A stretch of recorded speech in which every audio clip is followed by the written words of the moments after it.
Death to the 9 to 5. Death to 9 to 5, so focused. I just want death to 9 to 5. Death to the 9 to 5 Conference 2016. I'm Jennifer, and I want death to my 9 to 5 job. Death to 9 to 5, El Capitan, be a leader.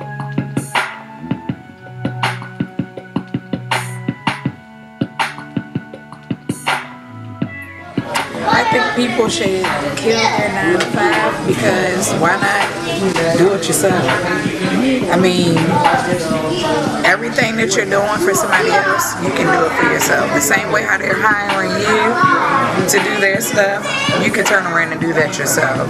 If you have a passion, go after it, chase it, grab it by the horns, and hold on tight. Death to 9 to 5. Death to 95. Thank you so much for allowing me to be here. I too want death from 9 to 5. Death to 9 to 5, very tough guy.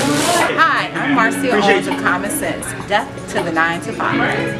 Is we that close? Like you make my person's face.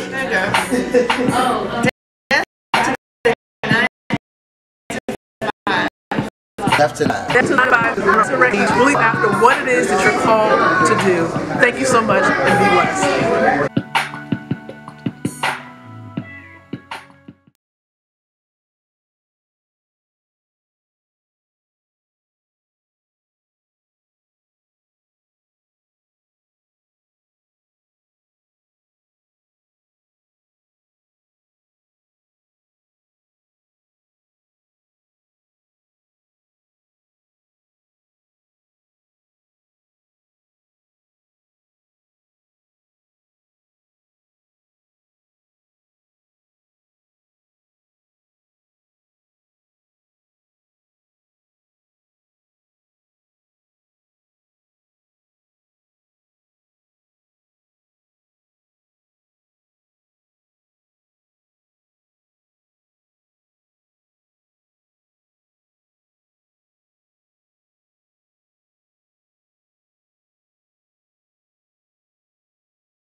Death to the 9 to 5.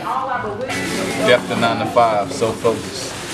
I just want death to 9 to 5. Death to the 9 to 5 Conference 2016. I'm Jennifer, and I want death to my 9 to 5 job. Death to 9 to 5, El Capitan, be a leader.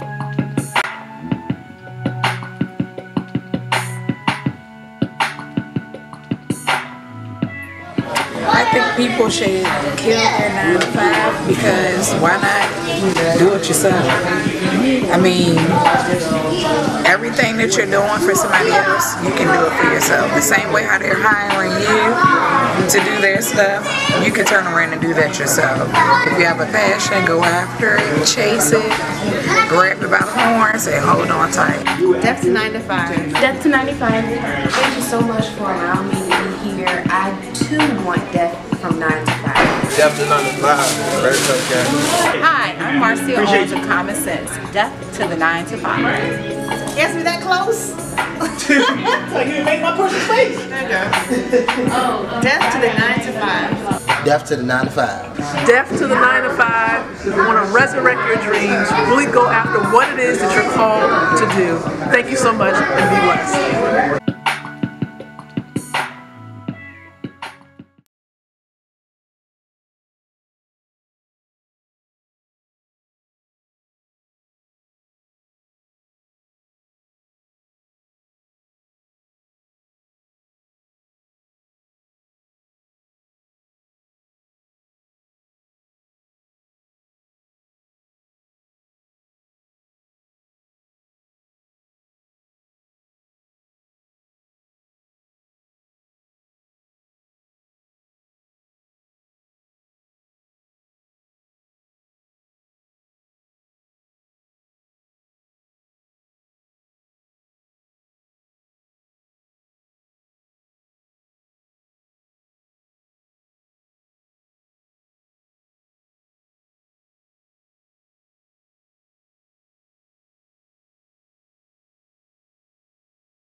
Dipset, the New York guys were Dipset.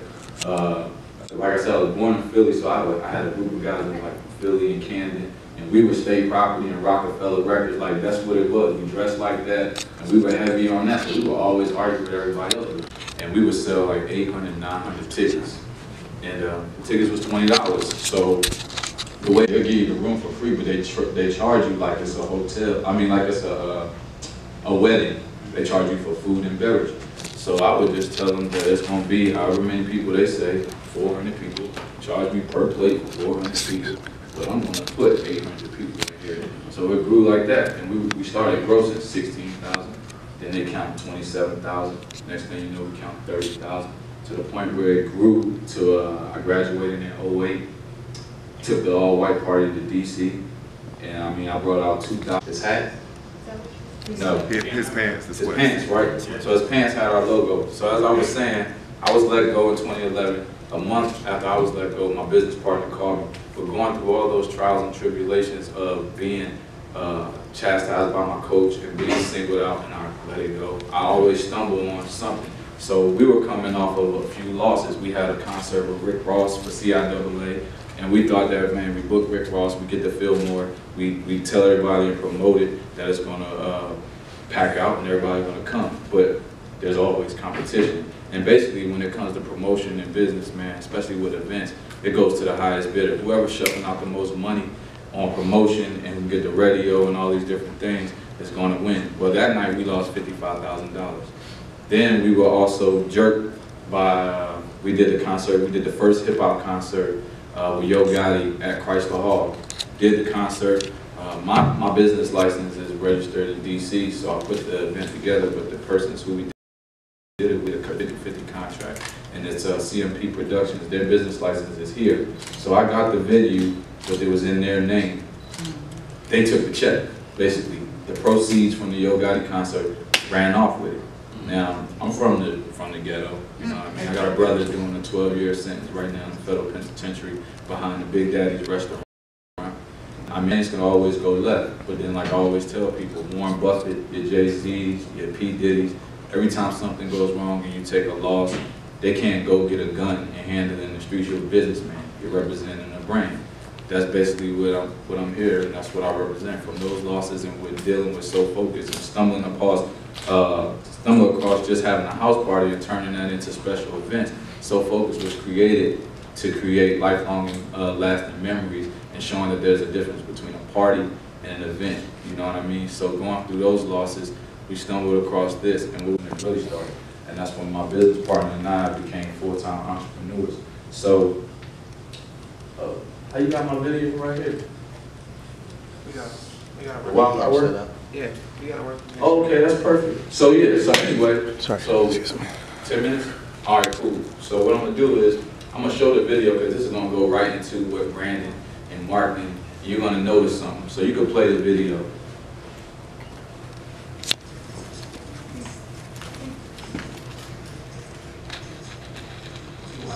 Honestly, out of school, I'm sitting in that jail cell and I'm thinking about, you know, who I am today. I don't fear much in my life, but the only thing that I feared was becoming what I was surrounded around as a young boy. Just sitting in jail, I realized, hey man, you don't got too much longer. We come up and put a 5th star because the NFL patch has 4 stars. So we don't get into no trouble like that. But then behind that, you have to create your logo in your movement. So our mission is to honor and recognize powerful and influential leaders in society. So your brand has to pretty much, you have to have your logo, but then your brand is basically your mission statement, man, what you represent. With every time somebody sees it and what you attach it to has to make sense. They have to identify with that brand. No different from marketing. I put marketing, promotion, and all that together because promoting, if you ever look us up on Instagram, social media, any social media, that's the only thing that's going up. It's not pictures of us, it's not a million selfies. You can't say you're running a business and every time you get a mirror shot, like I see that a lot, oh, couldn't resist a mirror, and people have to take a picture of themselves. That's what you have to do with your products. So all we're doing is constantly beating and testing our products and putting it out there and getting feedback from people if they like it, if they don't. And that's basically marketing. It's really communicating your product with people and getting feedback through if they buying it or not, you know what I mean? So, I mean, I know I had 25 minutes, so that's basically what it is. Then Red Cup Gang, that's a whole nother company that we started. I started managing Terrell Online, who's an artist, 2 years ago. And the Red Solo Cup, if you go just click the hashtag right now on any social media, it's going to pop up and people are just going to have a Red Solo Cup and they're going to identify that with drinking, a cookout, a good time. Yet again, bless you. We take the simple idea, we took that, but we made it an LLC. Why people just go out there, and that's free promotion for us. People say Red Cup Gang, but they're using a plastic disposable red cup. We found a hard red cup, and then we created a logo, put it on the cup. That's how you become a millionaire. That's how you become even further. You have to take things that people use and just think about and just, oh, they just made an idea.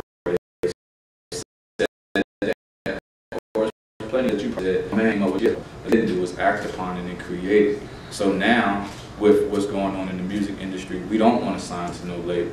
We don't want to give up equity. Like, we want to keep as equity as possible.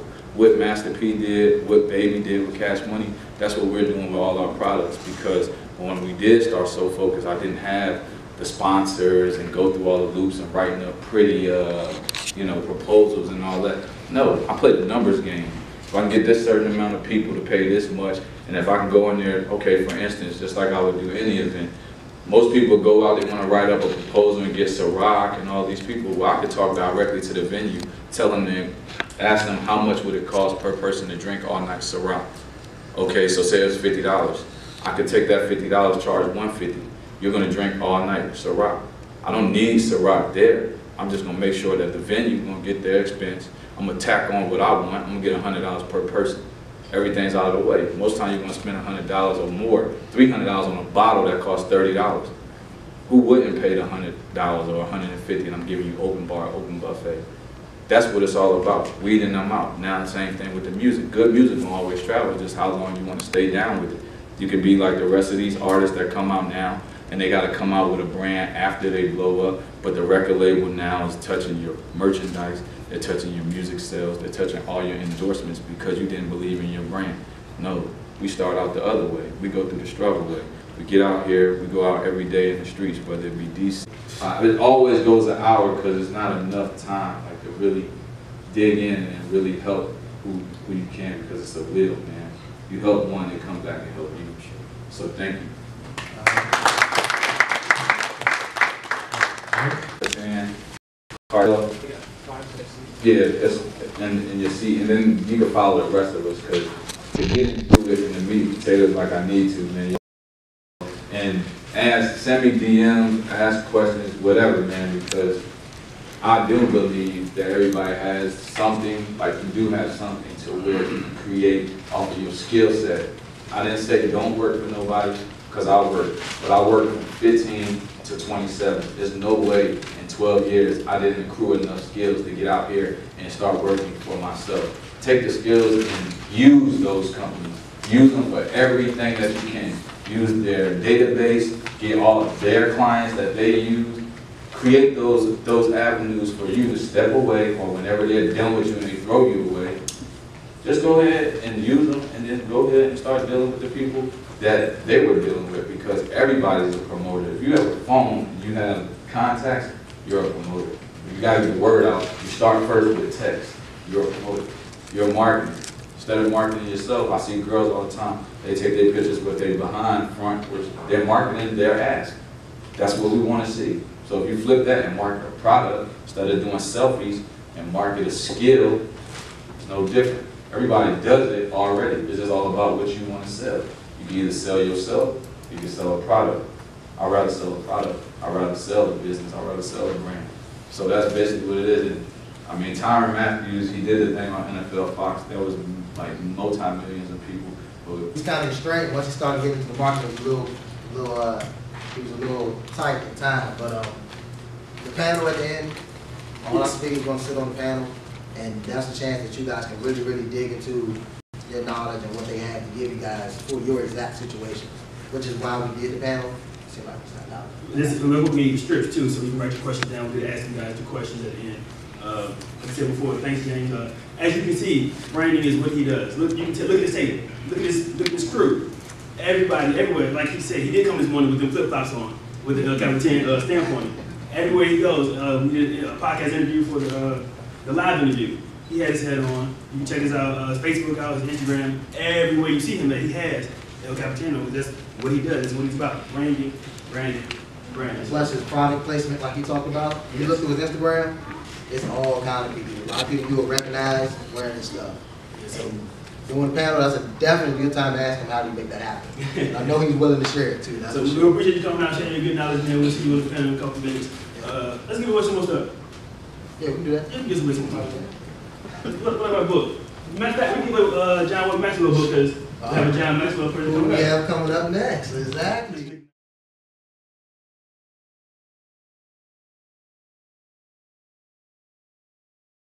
We'll let her explain that. But Makisha, come on up. Am I working? Yes. Okay.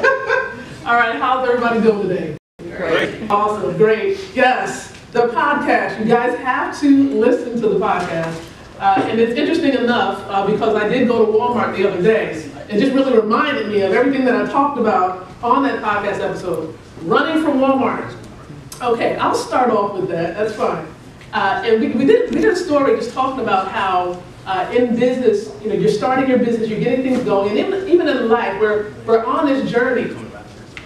And even with this journey, we have to really decide which pathway we're going to take. Because there's various paths that we can take. You know, as a child growing up in New Jersey, the traditional path was taught. Go to school, get a good job, make sure you got benefits, right? I'm quite sure you might have had the same story. Go to college, you know, get a good job. You know, of course, you know, my mom at the time, she didn't say, okay, well, make sure you marry somebody that be able to take care of you. You know, because she was independent. She was her own person. She had her own mind. But in our families today, we don't really, some of them don't teach entrepreneurship. They don't teach that you can own your own business, that you can be your own boss. I didn't find out about that until a little later on in my journey. But I'm constantly reminded of me making a great decision of becoming an entrepreneur. Whenever I have to slave away on a job again. When you're on a job, you're making someone else wealthy. Okay? Yes, you can improve upon your skills, you can grow your business that way, but you know, you want to make sure you have your own. Establish your own brand, just like the young man was just talking about. You'll notice, for example, that I'm wearing navy blue and slightly orange gold, okay? But that's just some of the branding that he was just talking about. Being able to represent yourself, and this is a part of what I do. So jumping into some of the things that I've done and a little bit about my journey. I started off maybe about a little over 10 years ago. I was doing a little bit of acting in New Jersey and in Pennsylvania. And I was working with a group of individuals. It's called the Positive Impact Ensemble. And what we did was we traveled throughout those two states, and we were encouraging teenagers in the school systems to lower or at least stop using or doing discrimination inside of the schools at that time. So I did that for about 4 years. And yes, we were able to lower the statistics of discrimination at that time. That gave me the foundation of being able to speak in front of a group of individuals. It wasn't until later on, of course, after I crossed over into a sorority, and at that time, of course, that was the vehicle that was used to really connect me into what my purpose is in life. The purpose being able to empower people, encourage people to really walk in their divine purpose. And your divine purpose could very well be becoming an entrepreneur, starting your own business. But you have to come in contact with what is it that you're called to do? What is your passion area? You really have to start there because it is your passion that's going to help you to wake up in the morning and do what it is you love to do without anyone having to push you to do it. And I'm setting this foundation because I'm going to be talking about business longevity. And I've learned that one of the best ways to ensure that your business remains and continues to stand during the test of time and during every storm or any type of situation that may arise is your powerful why. Why are you in business? Why did you start the business? Why, during those times when revenue is really low, did you continue to work the business? You have to ask yourself that question. Because let me tell you, and I like to be very transparent with people, sometimes, and of course other speakers can concur, they can agree, the entrepreneur journey sometimes can be a little lonely. Let me tell you why. Because not everyone has an entrepreneurial mind. They simply believe they can go to a job and be told what to do and take the easy way out. But when you have an entrepreneurial mind, you're on your own. You're like a ship in the sea, and you're just traveling, and you're hopefully, of course, going in the direction you want to go in, but you're traveling, you're just sailing. But you're hoping, of course, that you reach your destination. But here's the thing. In order for you to stand the test of time, you really need to have a map. You need to know where you're going. There are a couple of concepts I want to introduce to you. Because one of the things that I've recognized about a lot of the corporations out there today, a lot of the corporations, is that they have something of what I call system in place.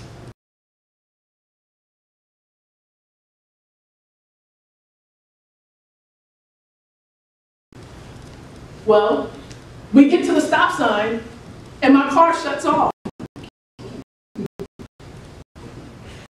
And here they go, continuing to drive and move for the stop sign.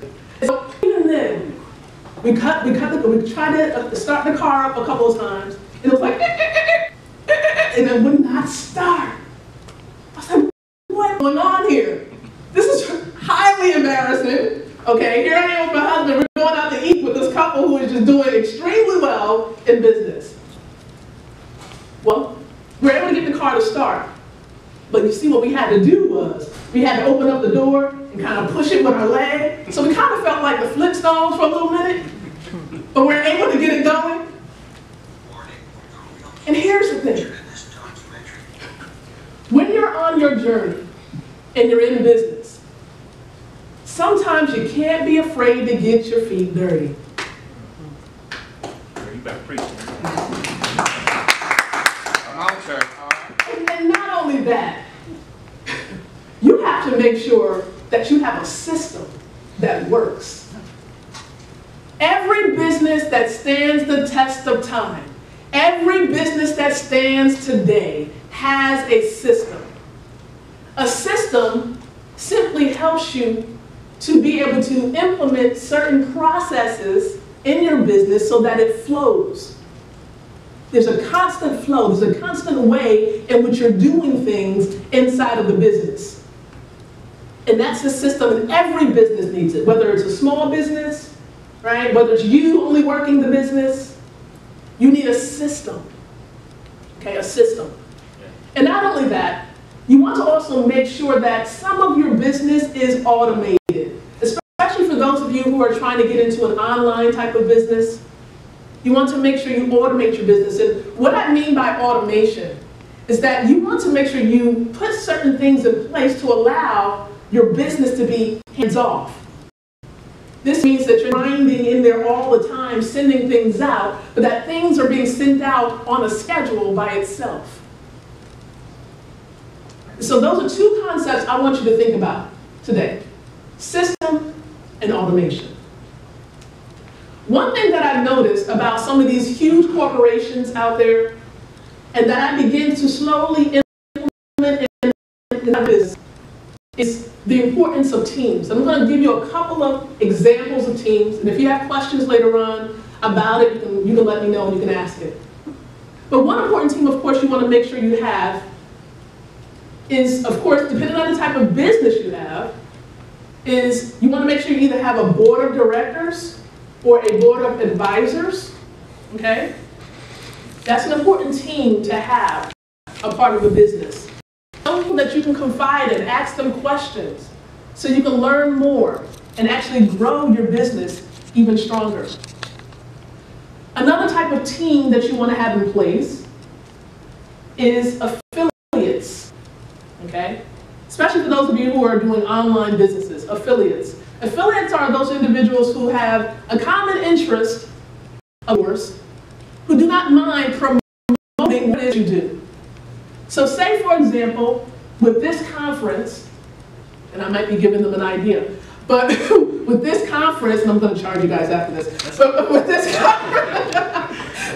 conference, what you do is that you put it in place whereby you have what they call a plugin. And it's something that you would install on your website, okay? You install the plugin on your website. An example would be WP Affiliate. You install it on your website and ensuring that you have a WordPress type of site. And what happens is someone can register as an affiliate and they can support you in promoting your product or your service.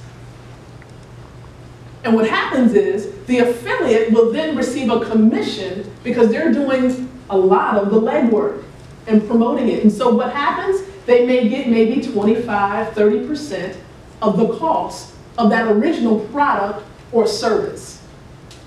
So that's what an affiliate does. An affiliate helps to push your business forward because they're like the promoters of your product or your service.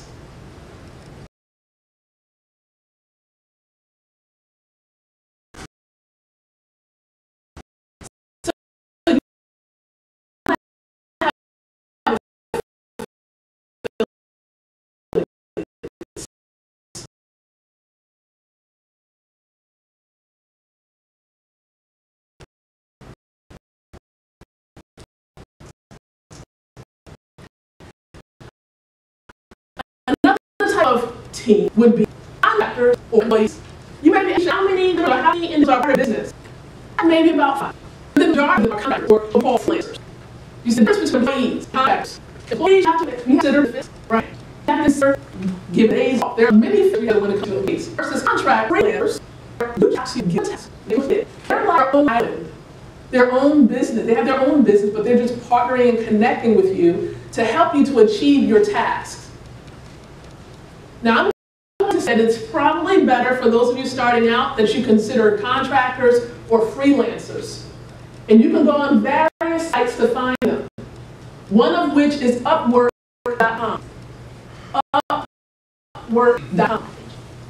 Another type of contractor or organization that you can look for team members, or at least people who can achieve tasks for you, is Fiverr. Fiverr.com. Fiverr. They do tasks for $5 and up. So that's another agency or another company that you can use to grow your team.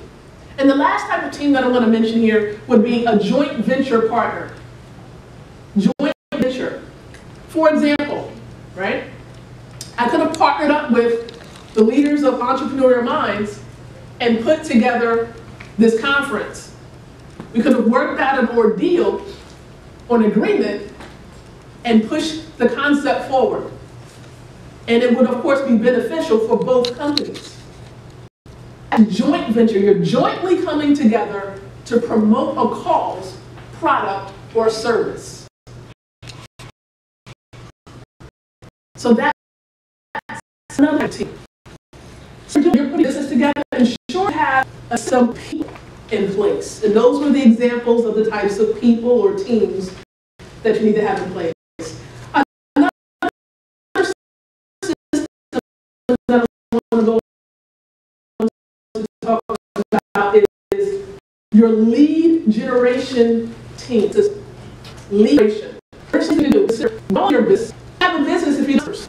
Your business is not going to stand if you don't have any customers. So one thing I want to encourage you to do is make sure you have a rock solid plan for generating leads. How do you do this? You need to consider where you're going to be promoting your business. You want to do that online and offline, and there are a couple of strategies you can use. Offline, you can use direct mailings. zip code where you're doing work predominantly, and you send out cards, and you have to be strategic about it, being careful of what you place on those postcards. In addition to direct mailing, right, you can also do radio, do TV, right? There are some of these college campuses that have radio stations that allow you to promote. Also want to consider playing on word of mouth. It always works. Always works. Think about how you found out about this conference. Some of you found out by offline strategies, offline marketing. Okay? But then I also want to tell you about online strategies. Online strategies. You also have to think about Facebook. Think about YouTube. So you may say, why don't first me? Well, not necessarily be in front of the camera, although I buy it. Okay? Because it enhances your engaging your potential customer. But you can also create a PowerPoint and turn that PowerPoint into a, instead of being a camera, from a camera. You want to think about building your social media profiles, because that's also going to connect and generate leads for you. Okay? Your profiles. And now that Facebook has this Facebook Live going on, you might want to think about using it. They're putting it right there, front and center, for you to take advantage of. You see, Facebook is smart. Now they're becoming the lead when it comes to video. They're really catching up with Google. They're really catching up with YouTube. So you might want to jump on that train, Facebook Live. Okay? And there are many softwares out there that allow you to broadcast live at one time to various groups, profiles, fan pages at one time, and allow you to reach your potential customer. So utilize those platforms, do videos if you can, helpful to helping you to generate clients inside of your business. So when you're doing that and you're connecting with potential clients, I want you to also consider how you're going to remain in contact. This is the key. I've seen this time and time again where a lot of entrepreneurs that I coach, they mess up in this area. They fail to engage their clients once they receive.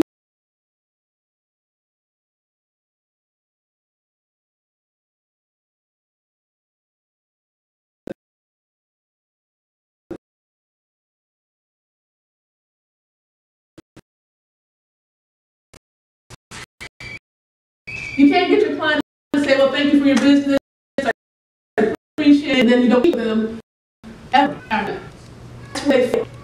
The money is the follow. It's a follow. So you want to be here, right? You're probably going to hear from me.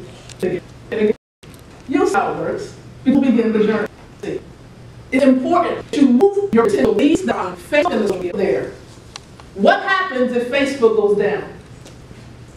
Your leads. Your leads are gone. Your business is gone.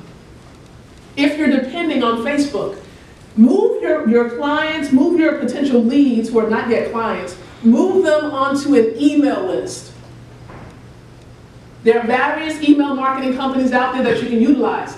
iContact, Aweber, GetResponse, examples. Move them there and begin the relationship marketing. I have people, I spoke at in Africa a couple of times. I have people that I still am in contact with. And that's because of relationship marketing. And it's because of that relationship, right, that I was able to then open up a portion. As a matter of fact, with my nonprofit, we're opening up a branch of that nonprofit in Nigeria year. It's because of continuing the relationship. And now, of course, we know through that nonprofit, we'll be speaking there on an annual basis.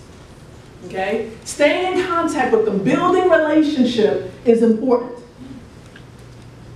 What do you do inside of the emails? You have to be strategic about the emails. You can't constantly hard sell them. They're going to disconnect. They're going to click on that do not send button. They don't want any emails from you. They're going to send out a complaint. Okay, so you want to avoid that.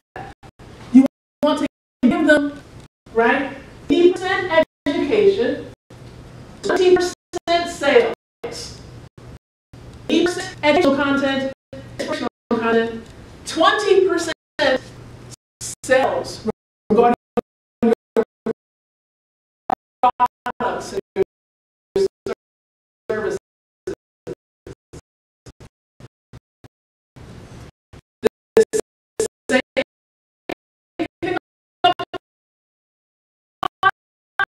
When you're posting on Facebook, when you're sending out your 150 characters on Twitter, when you're doing your 15-second spiel on Instagram in the video. So you consider this, okay? Consider this. What you're saying is highly important. Highly. Relationship is the key. And that's lead generation. Lead generation. You want to again just stay with chatting with them. Even if you do nice and send them something, I give them mail. But send them something there, just to show creation. When you're in this, it's client. You want to make sure you're hurting and your power is client first. Remember that. So lead generation. I'm not the last point here. In this system, if you don't get anything else out of it, this is what you want to get on, right? Then break it. And that is product service fund. Now, I know I can probably be here all day talking about it.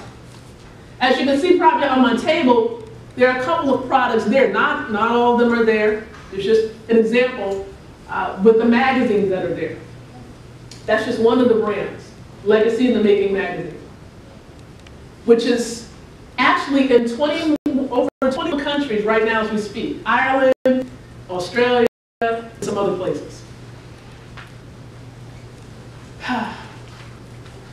Think about your ideal client. Who is it that you want to serve? And when you think about who it is you want to serve, you need to discover what is their essential need. What is their biggest pain point? What is, like our speakers, and they're saying, oh my gosh, I'm afraid to speak in front of a group of people. Okay, so I have to deal with your fear.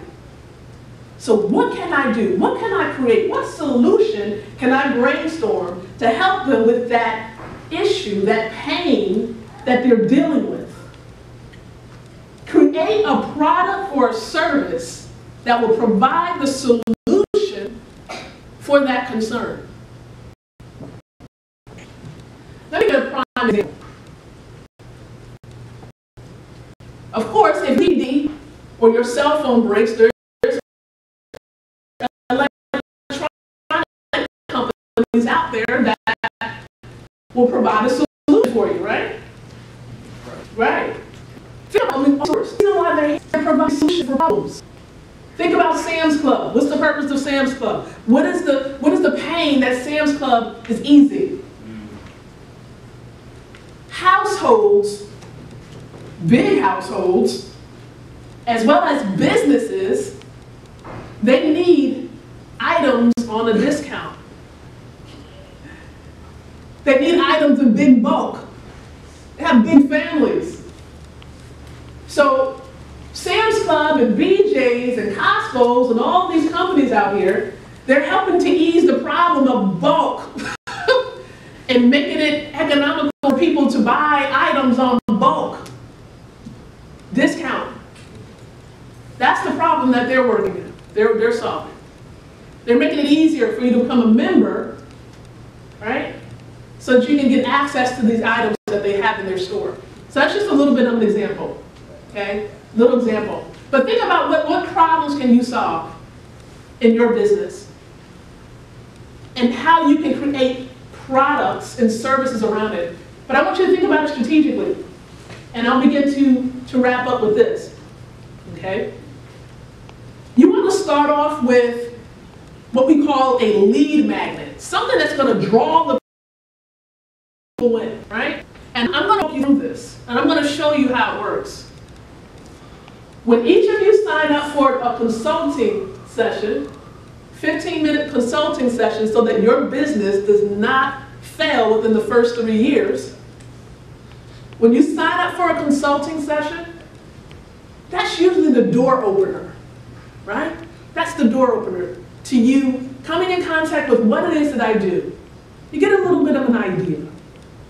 Then, of course, I may send you a couple of emails and gradually invite you to purchase an ebook that might be about $7. And then after the ebook, you might say, well, you know what, I just wish that if I had that in video format, well, I might actually do have it in video format. Yes. Yes, I do. And as a matter of fact, I got a home course. A home course online that you can take. And so they say, well, you know, I'll take it. And so that home course may actually be around $47.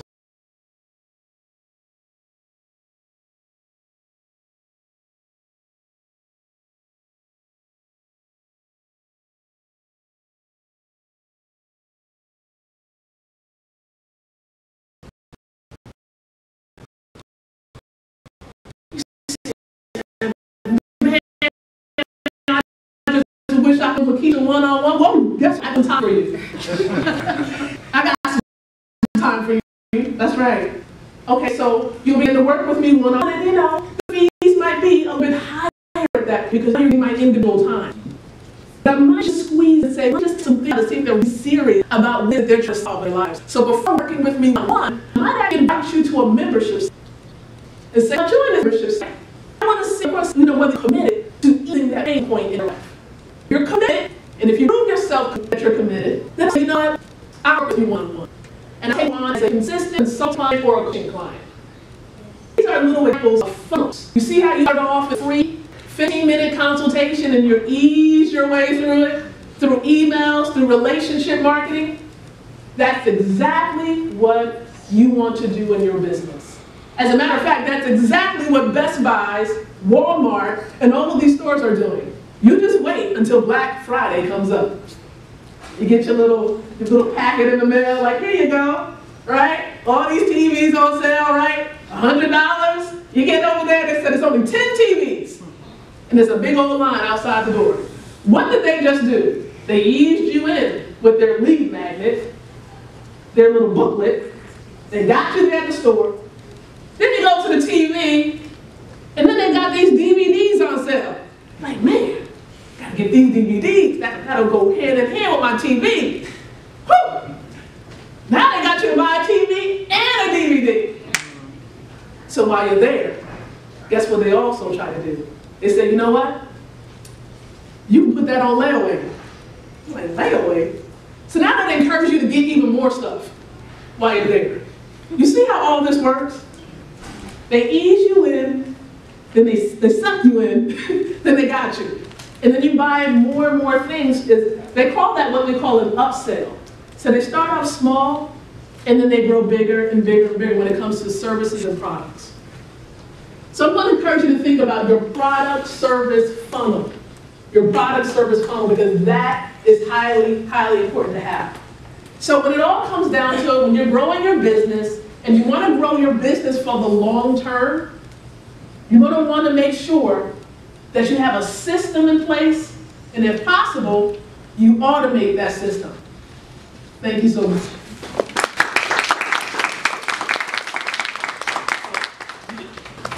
She didn't talk about the Walmart show. You got to talk about the Walmart show. You got it before you got it. Yeah, we got it.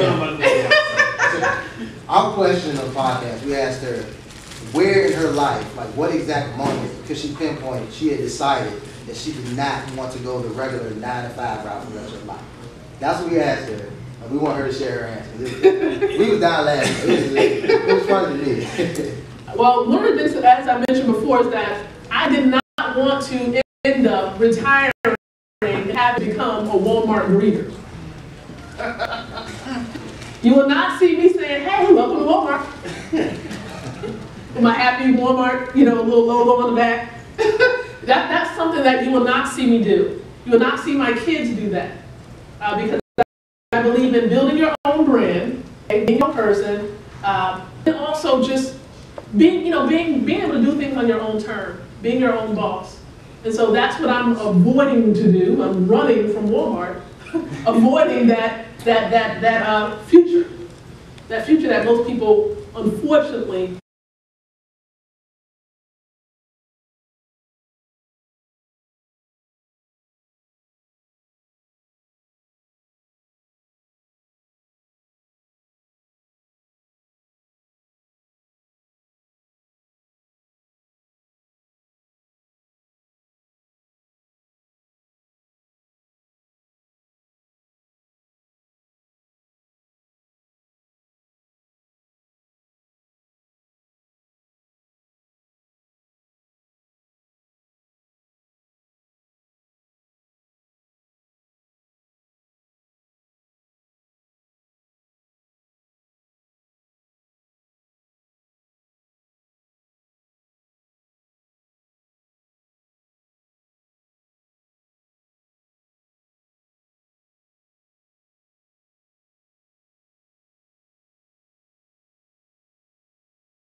Everybody hear me all right? No. No? All right. I can talk loud, man. Okay. I'm from what's called Panama City, so we talk about chicken like it's a Super Bowl. All right. So I'm excited. Thank you so much for y'all allowing me to be here. It's a privilege. It's an honor. So I don't like to waste.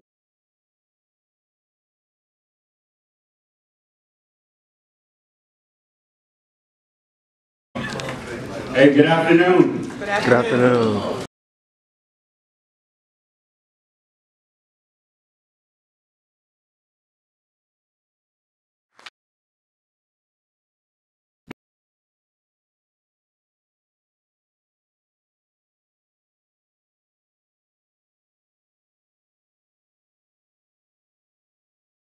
Dipset, the New York guys with Dipset.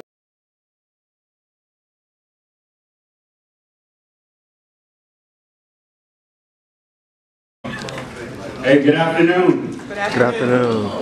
First of all, I want to thank you guys for allowing me to come and speak today, and thank the two gentlemen who are the leader of this event, the host of this event. I've been telling them, and I've been praying for them and giving them some little tips through texts and things over time. I've actually put on many events like this in my 25 years of being in business. I'm probably the oldest guy here, so kind of funny, but I learned a lot from the last young man. Actually, each one of the speakers, I've learned a lot myself, and it's wise that in your life you never stop learning. I think when you stop learning, you're dying.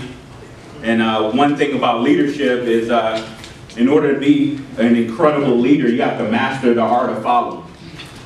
So I'm blessed to have 5 mentors in my life that I sought out, and I kind of got on their nerves until they couldn't do it. You know, they just couldn't take me wearing them down no more. And now we have just a great relationship. But hey, I appreciate you guys. My topic today is actually supposed to be finance, but I am an entrepreneur. I've been in business for myself now 25 years, but I'll go back a little bit. I'm actually the oldest of 9 children, born on the south side of Chicago. Amen. 87th and Harvard. Some of my family's from, and I was born in Harvey, Illinois. We lived in Dixmoor. I went to Lincoln Elementary School, and I grew up there for the first 16 years of my life, and then we moved to North Platte, Nebraska. And yes, there's black people in Nebraska, but you don't have to look at me like that. Wow. There's about 21, 22 of us there. I'm joking. It's 20, I'm gone. But I'm the oldest of 9 children. My dad ended up becoming, you know, we struggled, and I'm kind of like this young man. I grew up in the hood a little bit, and, right? So don't let the suit fool you, right? I could relapse any moment. And always been saved. I mean, you know, I could have a hiccup any moment, right? I could fall off the wagon. But we grew up kind of poor, and, you know, food stamps and that type of stuff was part of our family, and government cheese, and kind of miss government cheese, you know. I own a panini press now, so I could probably actually get that to melt. And so we grew up kind of hard, but my dad finally landed a good job with Union Pacific Railroad, and he became an engineer after being a switchman and brakeman and doing all the crazy stuff. And then they bought out his contract in 1987 to move us to North Platte, Nebraska. And it was one of the best things that ever happened to our family. Being the oldest of 9 children, thank God my little sisters have never experienced some of the things I experienced. And instead of me playing basketball like that, you know, it's funny, he said he was 5'10", and they put him as a power forward, right? I'm 6'3", I was a point guard. It's totally weird. I'm 6'6", I had vertical, I could jump like him probably. And so that's how all that worked. But I didn't love the game of basketball. I'm not Kobe, I'm not Jordan, I wasn't born jumping out of the gym. So I decided to go to the Navy. And I joined the United States Navy. That's how I ended up in this area in 1991. And started my first business when I was 20 years old as I was a deck seaman aboard the USS Sumter. And just, it grew from there. And I ended up loving the Navy. I only went in on a 2-year program. Ended up loving it. I mean, I was Navy, all right, don't look at me funny, come on. You know, actually at some point I had a goal. I wanted to be the first black chief of naval operations. So I worked my way up, became some pretty high enlisted in the 90s. I also owned the auto detailing business. I was talking to my guy at Extreme. Give me your tagline again. If you want your vehicle to be clean, you got to take it to the... I don't be good yet. We're going to see if he's extreme. Right, but I just appreciate a good entrepreneur who's willing to go get his nose bloody. And I'm sure you got your nose bloody a little bit, yes? Oh, yeah. All right, go ahead, because you ain't a real entrepreneur until you got your nose bloody. You ain't a true entrepreneur yet. But I just appreciate people like that. One of my first businesses was on the auto detailing business back in the 90s. And I got to grow that, and that was fun. But I was in the Navy, my ex-wife in the Navy, and I also did some cool stuff too for the Navy. All right, I'm gonna just tell you guys. I got some skills with these hands, and the Navy SEALs found out about it. Okay. They didn't pay me extra. But my actual main job in the military is I was an accountant. I was a dispersing clerk, as we call it in the Navy, and I actually helped design the pay system that the 4 branches use today. And but about 15, 16 years ago, a little Filipino kid that worked for me in the Navy introduced me to the company I'm going to talk to you about today, and blew my mind actually. I just went through a divorce, sold the business, sold it. Actually, I was a few months prior to him approaching me. Keisha, I lived in the barracks. Yeah, like we really, I like. You know, you ever been to a point where you're just tired? Yep. And that's it? Yeah. That's the one right there. Right? That's it. I woke up one day, all right, that's it. I'm out here. Y'all can laugh all you want. I took a 32-inch TV and my sea bag from that house. Left my Kirby vacuum cleaner. Oh, yeah, right? Yeah. I don't know how I did that, man. Sure did. But a few months after that, actually probably a year after that, I met my new wife, started dating her, and this young kid named Edgar Cruz. And forgive me, you would probably never meet Edgar, but I know this stuff is being recorded, and for the purpose of my daughter and for our family, I make sure we always say his name when I'm on stage. Edgar Cruz changed my life. This young kid put my name on this list with his trainer with World Financial Group, and he bugged me for 4 months to come and check it out, and finally I showed up. Matter of fact, Seiko probably don't even start. And finally I showed up, and the guy showed me some stuff on a napkin that day in reference to money. And I'm an accountant, right? So I'm thinking I know money, right? I found out just how stupid I was. Right? And actually my bank account should have proved to me that I was stupid. Right? You know, Success leaves clues. You ever hear people say, I know something, I know this, I know that, I don't know that when you supposed to do, right? I'm successful. But you look at their bank account and the numbers don't add up, right? Because if you carry the one, you should be able to know, right? Yes or no? Right. Y'all agree with me, yes or no? Right. Look, let me tell you something about money. Money is merely a reward for solving a problem. You don't have to have an IQ of a cucumber to know that. You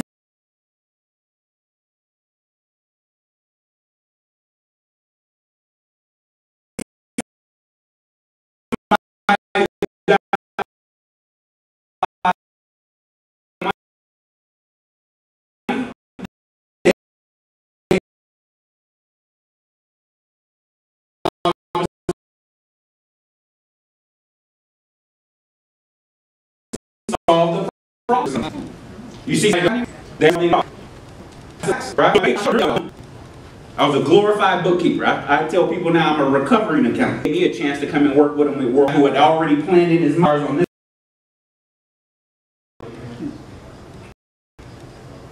And I'm going to be the highest black ever to rank in the military. I in my house too. But it actually did.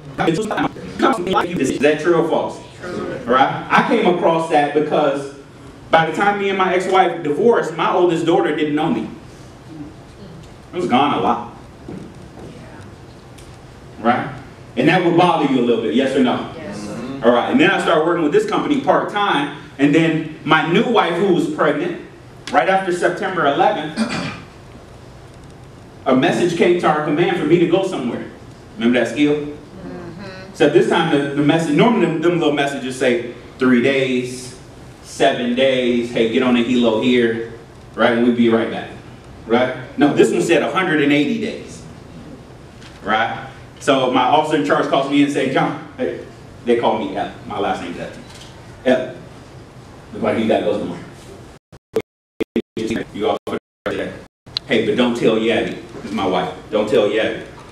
Don't tell Yabby, what the heck you talking about? You can't. Dude, I'm supposed to be on helo in 100 hours. What do you mean don't tell my wife? No, that ain't gonna work, right? He said, just trust me. A little guy named Chuck Schultz, he's since passed away. And the next day I came in and he got me out of those orders. Somehow, I think it was God. He got me out of those orders, and 2 days later my wife lost our son. And that was the straw that broke the camel back, I guess you would say. Because I thought to my 20-year-old wife would have had to deal with that by herself. Because they wouldn't remember this, right? This is the month after September 11th. Well, they have sent me back. You know, Red Cross message in the world, they got me back here, right? Nope, I was going to go do a mission. It was, as a matter of fact, we had this phrase called the needs of the Navy at that time. The needs of the Navy outweighed anything you were going to need. Does that make sense? Because when you work for the military, hey, you're property of the United States government. That doesn't even sound good, does it? Now, this is being recorded, so I do want my daughter to know that was one of the proudest moments of my life, serving our country in uniform. I loved doing what I did. I loved jumping out of the plane. Okay, getting shot at wasn't all that fun, but, you know, I made it back, you know, but some of my colleagues didn't. Right? I love being a search and rescue swimmer. Love I got 11 saves under me. Right? I brought 11 bodies back. That's pretty cool. Right? I think I love what I'm doing now more. Because now I get to impact you on you believing that you're better than you are. Because you are. Just in case you didn't know. I know your dad. I spoke to him this morning. We had a nice little talk on my drive in. I know there's greatness in you. And one of the things my speakers, my colleagues talked about today, I don't know if you know this, he said, check this out, he talked about Blockbuster, right? Yeah.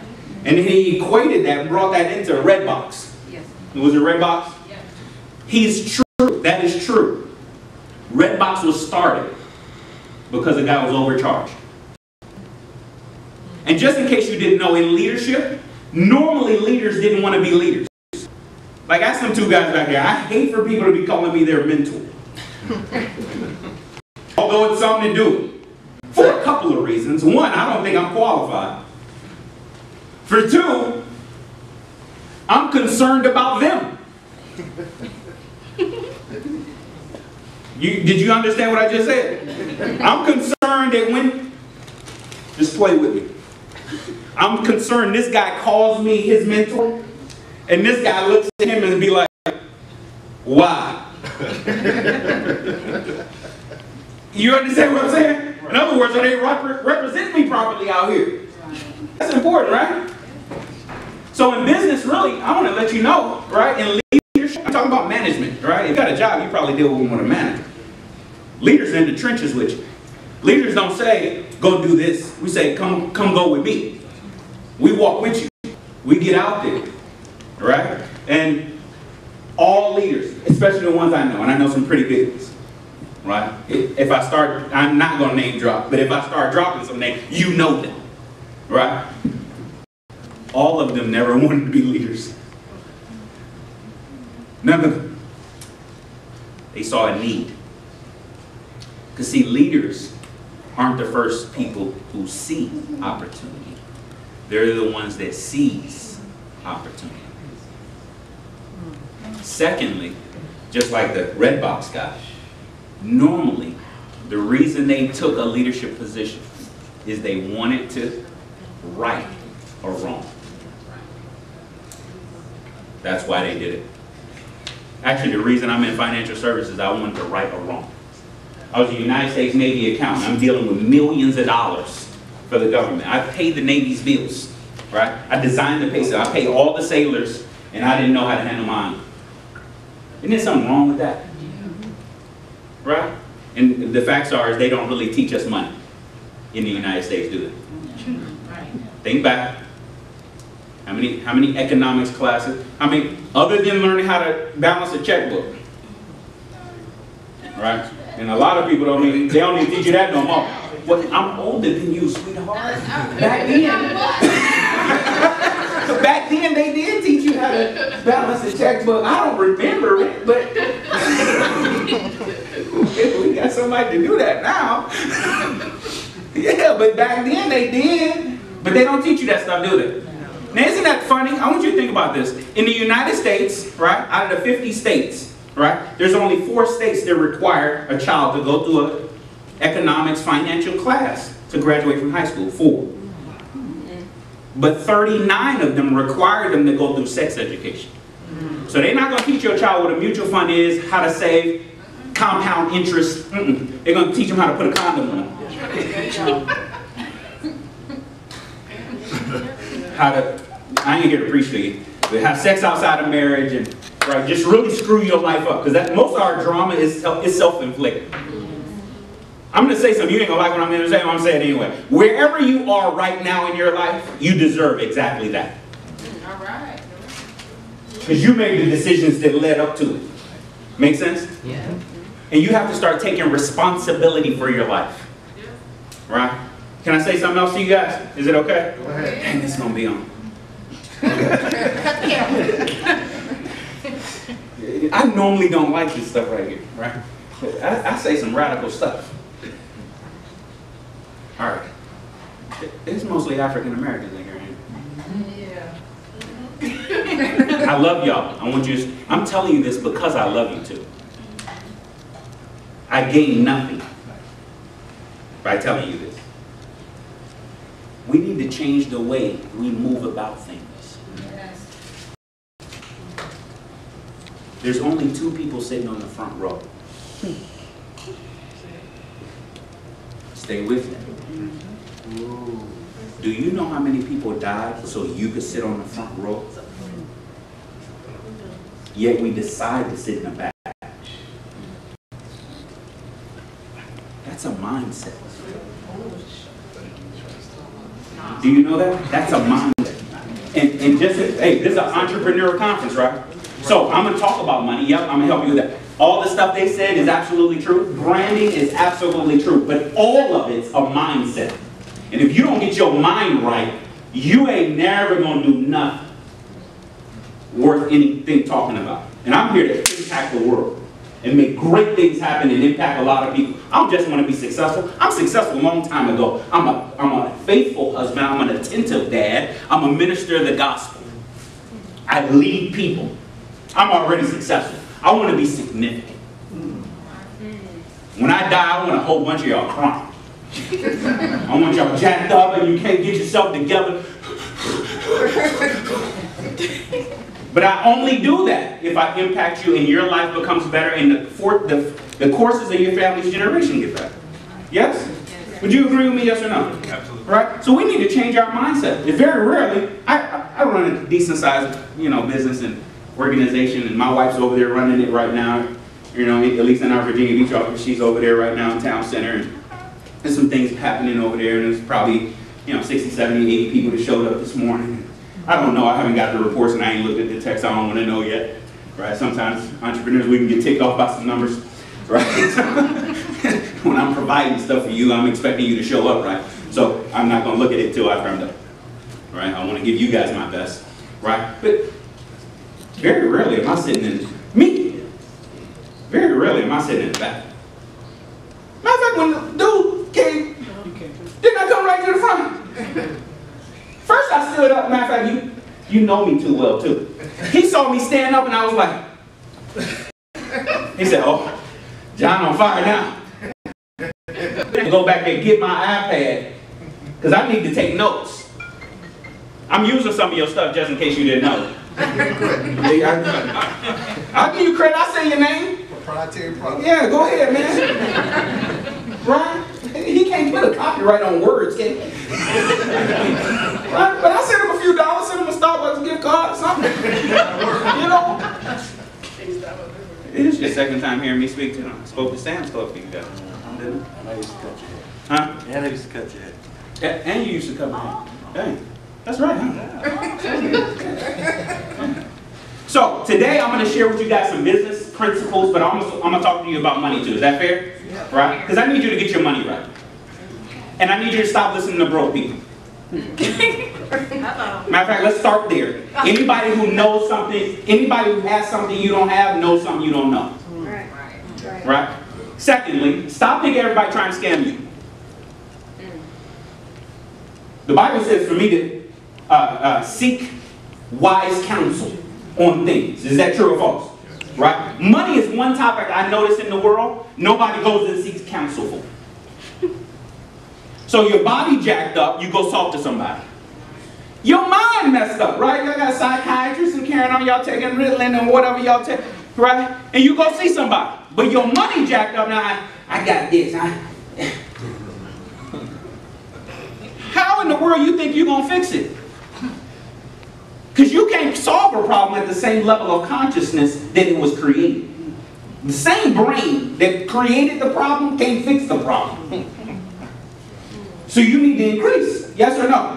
Yeah. That's what I had to do. I had to humble myself and call that little Filipino guy. Because the day I met him, I thought he was scamming me. Right? Which is funny because why would you scam broke people? Like, if you broke, why are you concerned about somebody scamming you? There's nothing to take.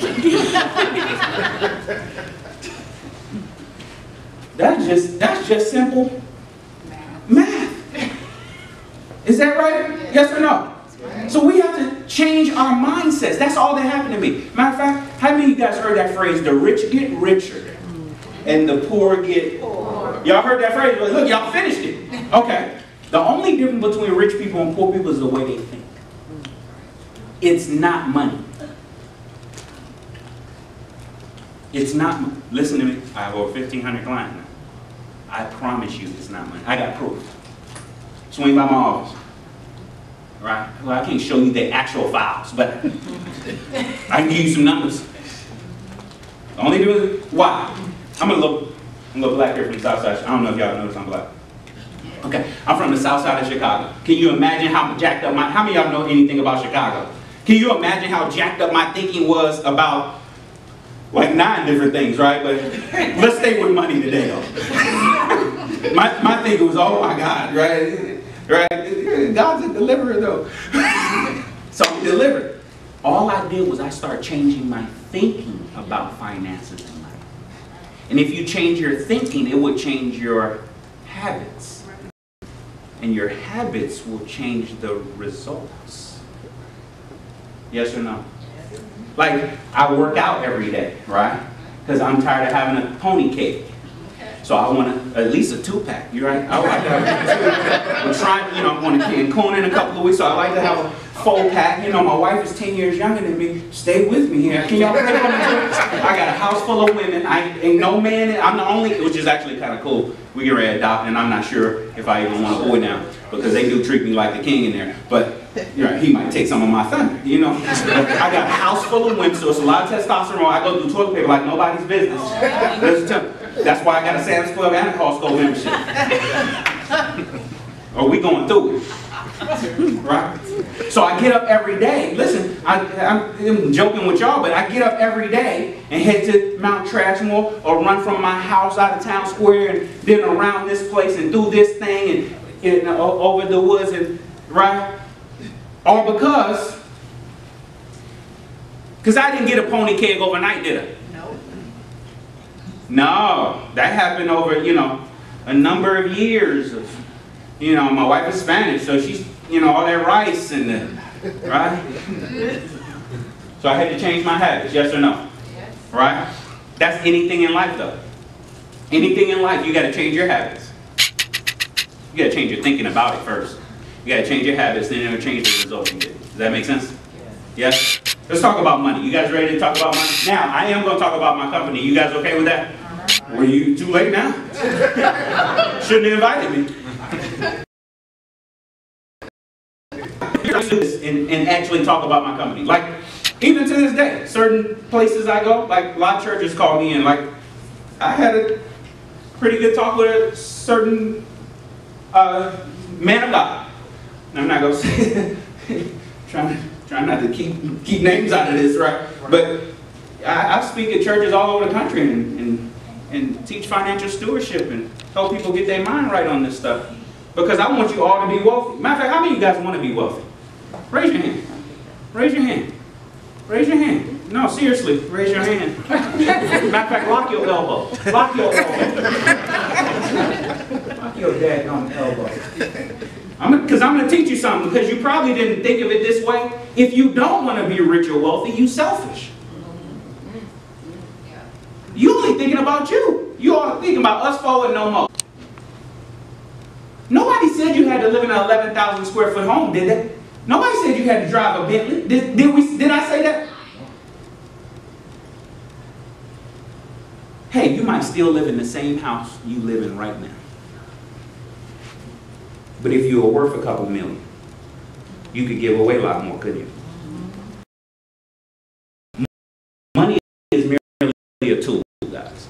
Now, what me and my wife have now, we have freedom. I can do what I want, when I want, with whomever I want, and what it costs no longer matter. Does that make, hey, not because I make a budget either, because of what I do with what I make. But you need to shift your mindset, right? And I know there's churches out there that's even telling you, they demonize you. The young lady told me this morning, they demonize you if you think about you want money. Hey, money isn't the root of evil. The love of it is. Don't love it. It's just a tool to me. It's like a brick. I could take a brick and throw it through his car window, couldn't I? Or I could take a brick and I could build an orphanage. It's still a brick. It's what I do with it. Does that make sense? And you ain't serving our community. You ain't serving our nation. You're not serving your family. You're not serving our God being broke. Does that make sense? Man, I'm being real tough for you guys, but I love you. That's why I took a Saturday away from my organization, right? They need my leadership, and I've been away for it. I wasn't with them earlier this week, and because I needed, these guys asked me to as well. I needed you guys maybe to get part of my message. Does that make sense? So let's talk about money first, though, right? I'm gonna shoot through this World Financial Group stuff. You want to learn about that stuff? Go over there and see my colleagues over there. I brought a couple of my people over there. Nelson Cage, one of my senior associates out of my Virginia Beach office. We have about 10 offices here in Hampton Roads, 5 or 6 in our organization. Right, so Harbor View, you know, my man Seiko Varner's affiliated with our company. Right, my young lady over there, Michelle, They're all affiliated with our company, so I'm not going to get into all that stuff. World Financial Group, what it is a financial services marketing organization. It's not an insurance company, not an investment company. We don't even have any products. We're like the Uber of financial services. We're like the Airbnb of financial services. Earlier, he said, hey, you got to be relevant, don't you? Matter of fact, I want you to think about this. Would you agree every once in a while a new idea comes to an old industry and revolutionizes that industry? Yes or no? Yes. He talked about one, Redbox. Matter of fact, we can keep going. Believe it or not, Walmart did it. They're just old now. And we try to act like they ain't relevant, but they're relevant. They totally changed. Matter of fact, Walmart changed 2 to 3 industries at one time. They didn't just change retail, they changed manufacturing. Do you know Walmart owns nothing in the store? I'm a business geek, so I know this stuff. You just don't have to believe me, right? They don't pay Rubbermaid up front to send that stuff to the store. Nope. They rent the floor to Doritos, Pepsi, Coca-Cola. And what they do is when you scan it, they sold it to you, bought it, and reordered it. You ever notice they get a truck every day? That's their brand. Going back to him. That's how they beat Target. That's how they beat Target all day, twice on Sundays.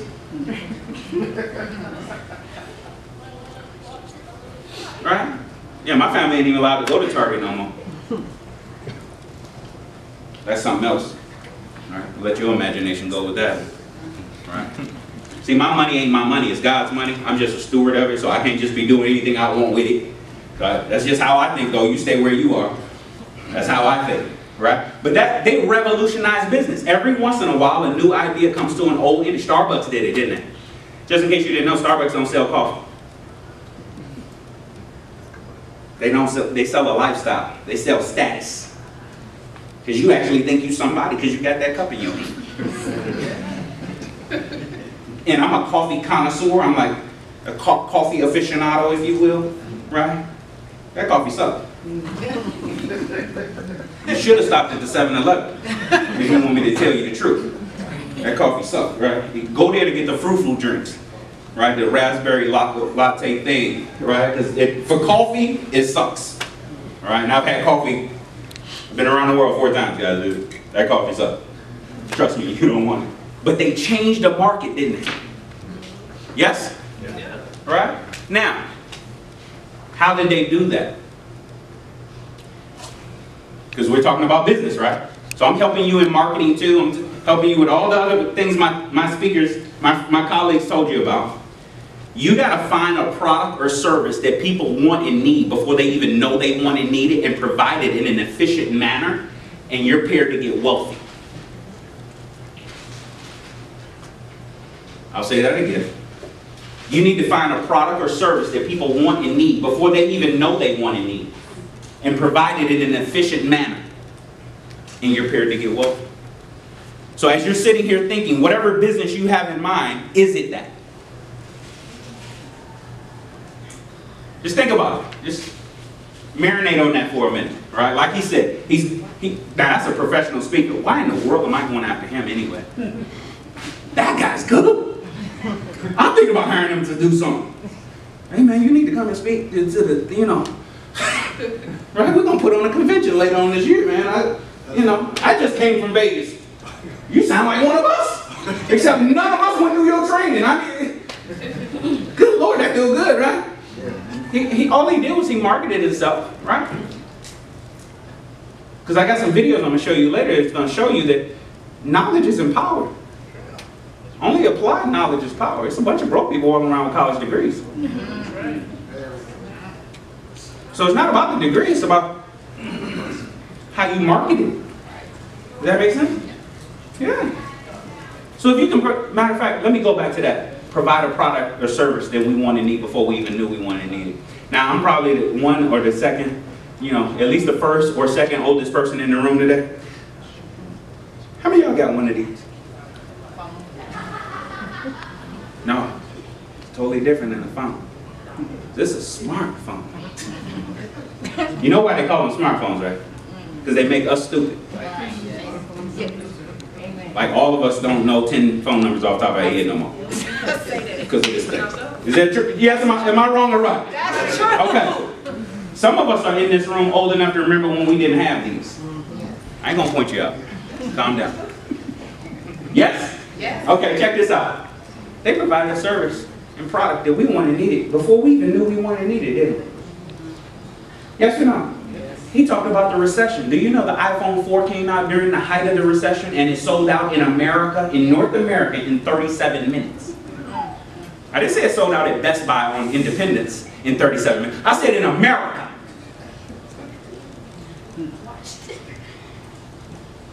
Honestly, we had some money then. I don't ever think we was in a recession. He don't like it I just said that because he lost some profit. But we weren't really in a recession. Because when y'all really want something, y'all find a way to get it. Right. Because before these, what we have? The flip phone, man. Right? And before that, pagers. If you shook your head, you know you're showing your age, right? And before that, beepers.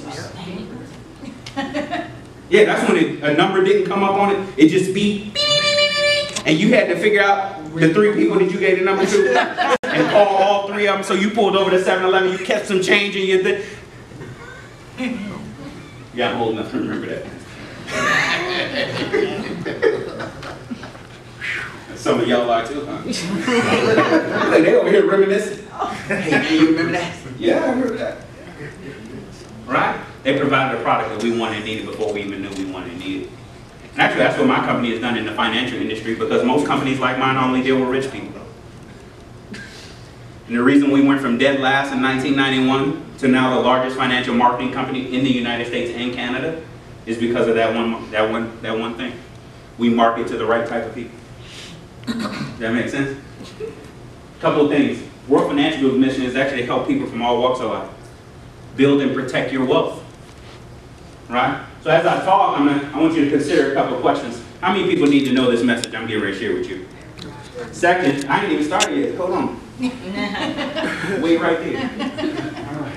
Can this information help you, your family? Right? Because I'm here to teach you some financial concepts. I'm going to help you today. And then if you want to apply that knowledge, go see them people over there. My card's over there too. I'm not like removing myself. I still see clients every day. I love doing it. Actually, it's the highlight of my day. Right? Leading people is just something I got to do. Right? I'm waiting for John Maxwell's book to come out after he passed away. He got a book he wrote. And he ain't going to release it till after he passed away. Y'all want to know the name of the book? Leadership Sucks. It wouldn't work good right now, right? It'll mess up his business plan if he released it right now. But hey, it does. You got to deal with so many different personalities. Last but not least, are you intrigued by my business or what we do, right? We are built on some strength. I don't know if you guys ever heard of Aegon and Transamerica. Any of you guys heard of them? Yes? Behemoth in the financial industry actually was just named one of the too big to fail companies. So that's my financial baggage. My guys do all this type of stuff. So my people aren't salespeople, they're financial doctors. Yeah, I'm going to do this fast, right? Because I want to get to this stuff. There's four cornerstones of finance, right? One is protection. Would you agree you should protect what you're trying to build? Yes or no? Yes. Right? Isn't it funny how we protect everything except our incomes? Never thought of it that way, huh? How many of you guys think you should protect your families? Yes or no? I'm talking about business and your personal finance. Just in case you didn't know, your business finance is going to suck if your personal finance sucks. Matter of fact, you probably can't run a business unless your household stuff is straight. Because you'll be stressed out all the time. In the early days of building a business, yes, sometimes you got to choose between taking that flight or going to that John Maxwell course, vice going out to eat. Yes. Absolutely. Matter of fact, I think it's good. If you're not excited to invest in you, why should I be excited to invest? You should be investing the most in you. He talked about, what did he say, 2,400? Right? He said just do 240. out of your 2,400. How many of you guys think you're worth $240? Oh, and if you don't think you're worth it, why would I pay it to you either? I want you to change your thinking of your worth. If I told you I actually believe I'm worth, you might be pissed off. You might be offended. I'm just not there yet. But I know my skill set. In fact, I'm like him. I do believe in multiple streams of income, but I'm not jack of all trades, master of none. I'm jack of all trades, but I'm master of one. And I hire other people to do that other stuff. So I don't wash my cars no more. Although I'm an incredible auto detailer, you would want me to work for you. I would keep your customers coming back. Actually, I got a skill that the more we do it, the less time we spend on that car. They'll be in and out. I figured out some stuff. Actually, I learned that stuff when I was 11. Oldest of 9 kids. You thought my daddy was out there doing it? He sent me out there with a coffee cup, and he showed me, hey, do that, hit that. Right? I understand my skill, but that makes no sense for me to do that anymore. Does that make sense? I understand my work. I don't build decks. I don't fix nothing in my house. We call somebody for all of that. I'm in a suit, yes? All right, let's act like the car needs to be washed, right? Does it make sense for me to go home, get out of my suit, wash the car, shower up? That's a lot of time already, isn't it? Doesn't make sense for me to do that, right? So no offense to anybody in here, I don't know what you do, but it doesn't make sense to take a $1,000 an hour guy and have him do a $50 an hour guy's job. Make sense? So my wife is starting not to clean the house no more either. We're going to hire somebody to do that. Again, because she fired 4 of them last year. And you can't do it the way we tell you to do it. Hey, if I'm writing you a paycheck, you better do it the way I tell you to do it. Make sense? Not the way you did. Right? Yes or no? Yeah. Can your employees just do anything they want? No, sir. How many of y'all got some employees? Can they just do anything they want? No, sir. Yeah. Why? I'm paying them. Oh, really? That girl's smart right here. That was just simple math right there, man. And somebody print. So, hey, don't get attitude with your bosses either. Right? Now, I ain't gonna call you a paycheck. What you call it? Paycheck processing. Plus, I ain't that nice. I said hold them back there. Paycheck hold. But you gotta protect your money. You gotta protect your family. You gotta protect your business up front. Okay. Second is growth. How many of you guys want growth in your finances? We're just talking about finances. How many of you guys want growth in your finances? All right. Let me ask you something. Is your money growing? Whatever you're doing right now, is it growing? You got to ask yourself that. You got to constantly do an assessment. I'm constantly doing an assessment on Yabby and I's life. You're constantly checking things and paying attention. That's why I got 5 mentors, some people who will check me. Right? I give them permission to check. Matter of fact, none of them, except for one, right, benefits from anything I do. They do it out of love for me. So I give them permission to get in my dish. Right? Thank God they've been walking with me for a while now, so they don't have to get in my dish as much. But in the early days, yeah, there's one time I wanted to fight him. Right? But here's the thing. The messenger leaves, but the message lingers. Yeah. And later on, when I was on my throne later, thinking, I realized they were sharper than me. Third, safety. Yes, your finances should have some safety. Yes, I take risks.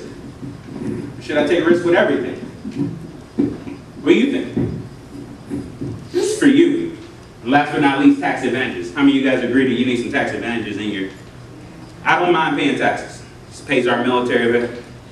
Some great stuff come out, even though they don't know what they're doing with it. I mind paying too much. And if there's strategies out there for you to save on taxes, shouldn't you know about? Oh, and they're not loopholes. They're just stuff you don't know.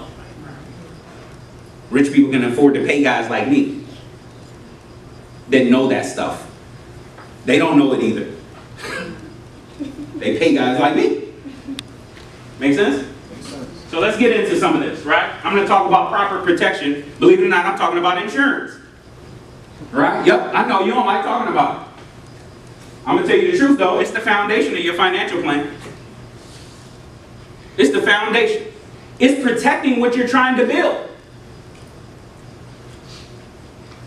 Okay. Any of y'all got car insurance? Okay. Why you got car insurance? Because it's mandatory. Okay. Give me another reason. Is there another reason? Covers you if you get an accident. Huh? Covers you if you get an accident. Covers you in case you get in an accident. Anybody else? Anybody else want to give me something? Look, y'all can't even think of another one, can you? Actually, some of y'all sitting there like, yeah, why do I have it? I'll tell you though. Protects your investment. Protects your investment. That was a good one. Let me tell you what insurance is. And I'm talking about all the types: life insurance, health, disability, long-term care, even your car insurance is part of your financial plan. Why? Because it's protecting what you're trying to build. All insurance is a transference of risk. In a little bit, we're going to let y'all go, right? We're going to stop holding you hostage, and we're going to let you go. Okay. You don't want to leave out of here and hit some guy in his 7 Series BMW as Aston Martin on your way out, do you? And you have to pay for it. Out of your 401k, out of your IRA. Do you? Okay, so what did you do? You transferred the risk to Geico, Allstate, USAA, whoever it is. So now if you go out here and hit the guy in the 7 Series BMW because you was texting, you don't pay for it. Allstate pay for it. Wouldn't you agree Allstate protected your wealth? You didn't have to take 180 grand out of your 401k. You paid your deductible. Yes or no? That wasn't hard, was it? Disability insurance, long-term care, your retirement, all of those things should be protected, shouldn't it? Life insurance protects your income. If you still have a job, or even if you have a business, ask yourself this: if you were no longer here today, would your income keep coming in? You got to ask yourself that. That's what life insurance does. It protects your income. If I died today, act like I don't have a business, right? I'm still in the Navy.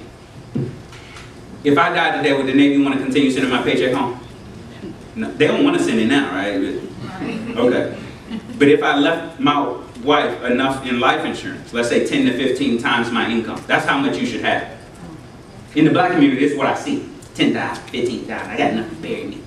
See, my wife thinks there's 3 mindsets when it comes to insurance, right? One is the poverty mindset. They don't have none. I mean, absolutely none. Right? This day mindset. Nobody left me nothing, so I ain't leaving nobody nothing.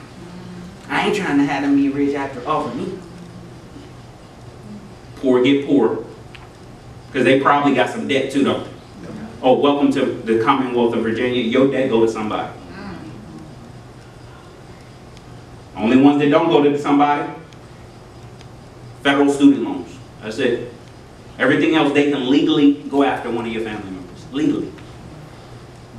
You better have a good attorney to fight. Isn't that something? But if I left my family 10 to 15 times my income, right? Let's act like I only make 100 grand. I left my wife for like 8 seconds. You're gonna be my wife. Okay? So this is my wife. I make 100 grand. She's used to 100 grand. I left her 1.5 million. She okay? Good. She better be. You better figure it out. 1.5. I just left you 15 years of it, girl. Right? I'm good. See, she good. Right? Because if she do it right, she could actually live off the interest. Never even touch the money. Never even touch the 1.5 million. She get 6% on 1.5 million is a nice little bit of change. Plus, I ain't here no more, right? I ain't eating. I ain't filling up the car with premium no more, you know? So she don't need as much either. Does that make sense? Also, she can mourn properly, can't she? She ain't got to rush back to work after 5 days of bereavement. This is a true story. Listen to me. I lost a 5-year-old daughter a couple years ago. 2012.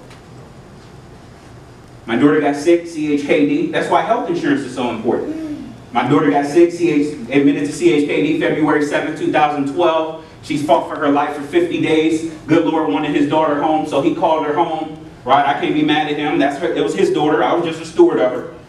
He just wanted his daughter back. So my wife and I got to take 100 days off. First of all, because I built a business, my business was still paying me every Tuesday and every Friday from our home office in Atlanta. And it was, if I recall correctly, 13 children at CHKD on the ward at the pediatric ICU. Do you know me and my wife were the only parents that could be there? All day, every day. My wife left the hospital twice in 50 days. She only saw sunlight other than a window twice in 50 days. Because we were protected. We did the right things up front. Nobody expects to lose their child, right? Absolutely not. That's not even something your brain should do. As a matter of fact, I don't want your brain to do it after this either. I understand my call today, so I understand certain things just have to happen to me in order for the greater good. Right? I used to complain about my health insurance premium. They were $700. Okay. How many? Okay. They were $700. Right? When I didn't have to pay hundreds of thousands. How many y'all think the medical bills were after 50 days? Just let your brain. It wasn't that much. We didn't break 7. We didn't break 7 figures. It's a lot of money, ain't it? Yeah. All right. Very rare blood disorder. Stuff happens, right? How many of you guys have been through some challenges in your life? I'm going to say this. I think you need to hear it. Things don't happen to you. They happen for you. That didn't happen to me. That happened for me. Because for every adversity, there's a seed of benefit equal to or greater than the adversity if you listen. So this is just part, guys. I want you to protect your families and get right, right? There's different types of insurance, term and permanent. I think you should have a little bit of both. Right? I don't care what nobody's told you before. First of all, you need to ask yourself what's their net worth before they told you whatever they told you. But I think you should have both. My family and I have both. I have a bunch of this, we got a bunch of this. And get the right ones. Now, sit down with somebody who do both. If you go into a guy who only sells one, guess what he's going to talk? Guess what he's going to, and he's going to make everything else seem bad. We work with hundreds of companies. I got no loyalties to nobody. I'm going to sit down and help you figure out what okay, we're going to go with that. And then I get to search around. Nationwide, Fidelity, Transamerica, Prudential. I don't care. You know what? You don't pay me. They pay me out of their budgets. Out of their marketing budgets. So whoever I bring it to, they're going to pay me a commission. I don't mind telling you that either. I developed all this knowledge to earn that commission. So don't get mad at me because I'm getting paid. Yeah, simple stuff. All of these things can happen if you use insurance. You can create living benefits. Did you know life insurance has living benefits now? Yeah. Raise your hand if you knew life insurance, listen to me, has living benefits. Living benefits. In other words, if you got sick, you got chronically ill, critical ill, or you needed long-term care, you need to go to a nursing home, your life insurance could pay for it. It's good. A few people did. Good. Y'all working with somebody. Boom, good job. Right? Supplemental retirement income. Did you know you could take money out of life insurance tax-free? Did you know you could grow wealth inside life insurance? Rich people have been doing this for years. This ain't new either. Matter of fact, the tax code that's tied to that dates back to 1906. Wow. Internal Revenue Code 7702. Rich people have been doing this for years. Now the ones today are better, because now some of them are tied to the market. They're tied to the S&P 500. So your money can grow a lot faster. You want your money to grow, right? Cover educational expenses. Did you know you can set up a college plan within life insurance? Right? Replace income. We already talked about that. Pay final expenses. There's a new company out in the United States called Everest. They now do life insurance. They do what is it called? Concierge service on their life insurance is a final expense policy, but they have a concierge service. I've lost 2 children, right? Not fun to try to figure out what to do and blah, blah, blah. Is that true? How many of you guys lost somebody before? Not fun to try to, matter of fact, your brain ain't even there. Is that true? And that's how funeral homes take advantage of you. Because your brain ain't there, right? You trying to figure out how this even happened, right? Everett's got a thing where you set it up, they do all the work. I pass away, they negotiate with the funeral home, they figure it all, they ship my body back from Cancun or Barbados or wherever I was. My wife ain't got to think about nothing. Show up. Pretty cool, huh? Create an inheritance. How many of you guys believe you're supposed to leave an inheritance? You know why I work so hard? Nobody in my family's ever left anything. And a bunch of them probably don't see this video. And nobody in my family ever left anything. And apparently we was somebody down in Tennessee on my mama's side. Apparently my great-grandfather owned grocery stores. Like, what kind of black dude owned grocery stores down south? You know what I'm saying? Where is it? And see, now as a man of God, I've only been walking with the Lord maybe 15 years now. 16 years. What year is it? 15. 2001. Right? It says in there I'm supposed to leave an inheritance to my children's children. Now, it's supposed to be a spiritual inheritance too. But I believe it's supposed to be a financial one. Would you agree? Absolutely. I'm actually building my business to leave it to my daughter. And she seems like she wants it. She's 11 years old, right? You can actually pay federal income tax, inheritance, create an estate, blah, blah, blah. Matter of fact, I bet you Prince knew this. Yeah, I bet you Prince wish he knew me.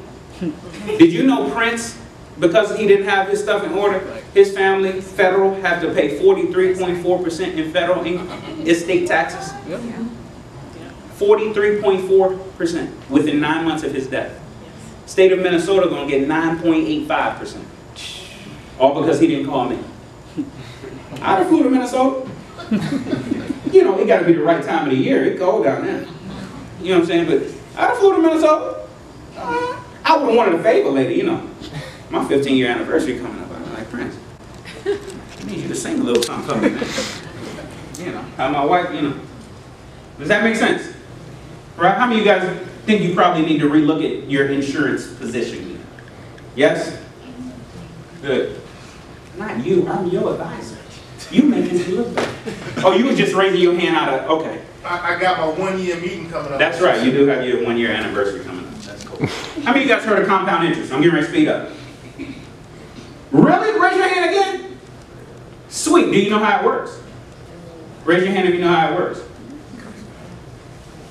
This is a sharp crowd right here. You know I learned this on a napkin in Taco Bell? Remember I told you I thought a little Filipino guy was scamming me? He showed it to me on a napkin in Taco Bell. I thought he was scamming me. It's called the Rule of 72. You know, Albert Einstein discovered this. He called it the 8th wonder of the world, mankind's greatest invention. Actually, he had a quote. He said, those who learn it will earn it, and those who don't will pay it. You want to earn it or pay it?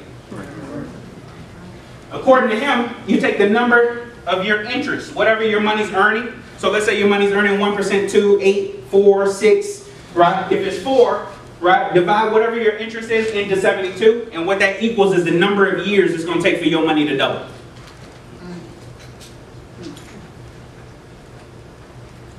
The average bank account paying less than 1% in it. How many times will 1 go into 72? 72 times, don't it? I got to say it out loud because I don't think you can get it.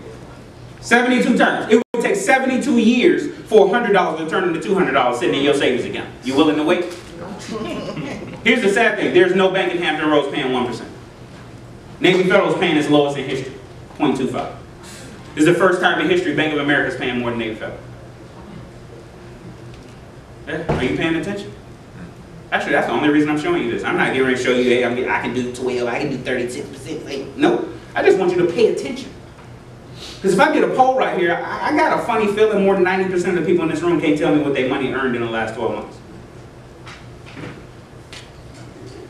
It's because we don't pay attention.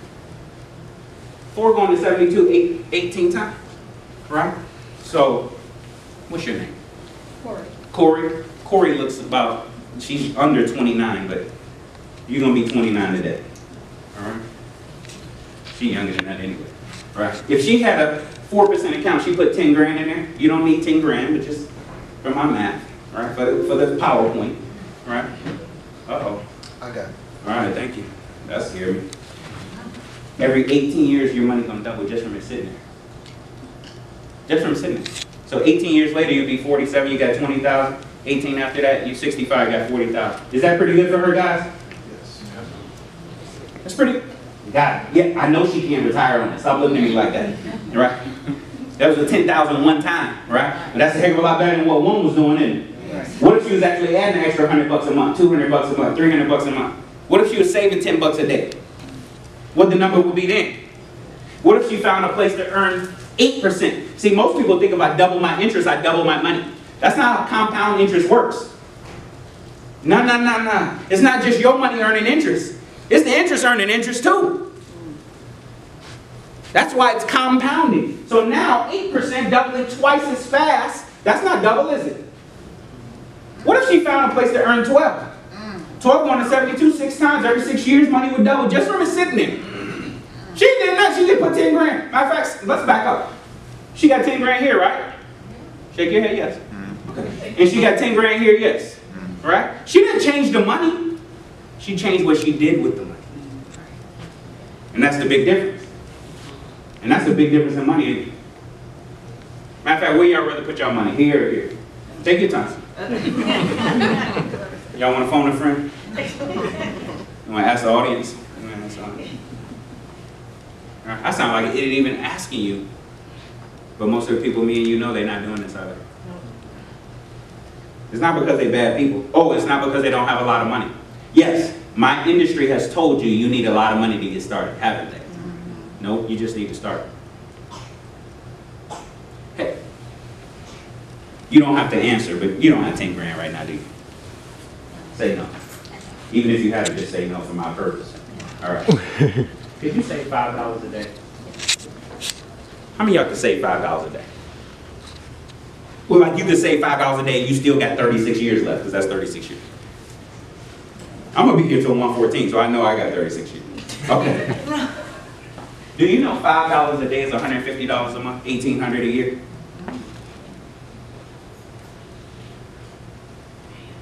$150 a month, $1,800 a year. Over the next 36 years, that's $64,000. What if? Matter of fact, that's more, right? So what would that number be? That's why I'm talking to you guys about this stuff. And then you got to figure out whether it should be fixed, whether it should be variable, or should it be indexed. Did you know index invest? You can invest index now. In other words, you can lock in. People were scared of money going up and down, wasn't it? And that's why which is a parable of the talents in the Bible, but I'm not going to get into that today. Right? But what can you do? Can you do index stuff? Yes or no? Right? What if I could guarantee you never lose money, but you can get good returns when it goes up? Does that make sense? Right? You see these guys are wrapping me up, right? So you got to pay attention to risk and the tax advantages. You want to pay your taxes now, later, or never? Yes, they all exist. Does that make sense? Right? And with our company, we do a financial analysis for you, help you figure out where you are. And then we fix it. Fair enough? My guys aren't salespeople. We ain't going to try to sell you nothing. We're financial doctors. We're going to check the symptoms, and then we'll probably prescribe you some antibiotics. Fair enough? And it don't cost you a thing. Cool? All right, I'm wrapping up, right? Because the time has never been greater for what I do. Right? In the state of my industry, remember that young man was talking about finding need? This is why I love my business. I'm never going to run out of business. The average financial advisor in the world right now is 55 years old. And the bad thing is most of them going to retire in the next 10, 15 years, which leaves a 200,000 person shortfall. Hold on. So I'm also looking for people. This is going to be fun for me. All right, I'm done. Here I come.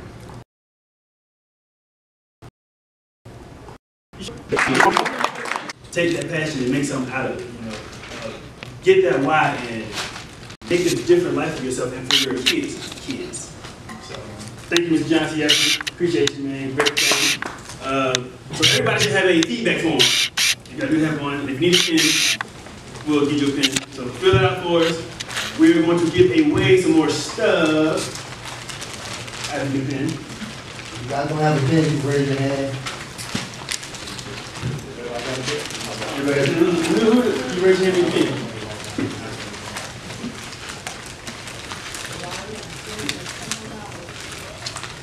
Here.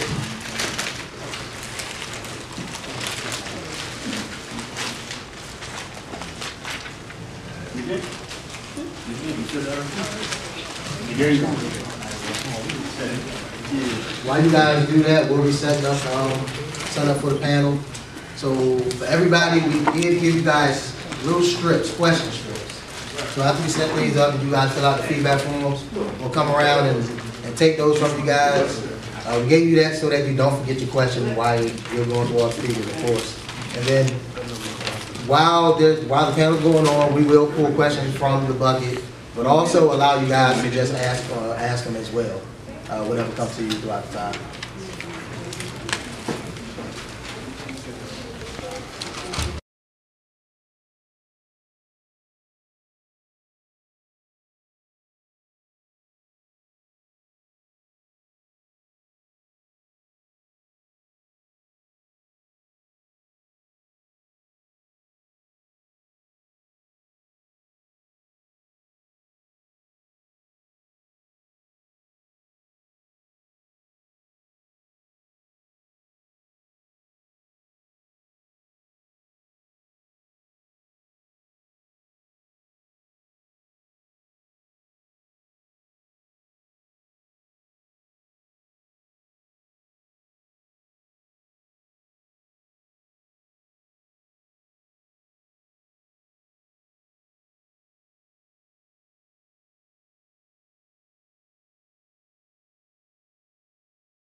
Hey, good afternoon. Good afternoon.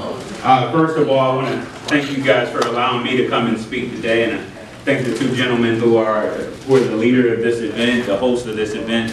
I've been telling them, and I've been praying for them and giving them some little tips through texts and things over time. I've actually put on many events like this in my 25 years of being in business. I'm probably the oldest guy here, so.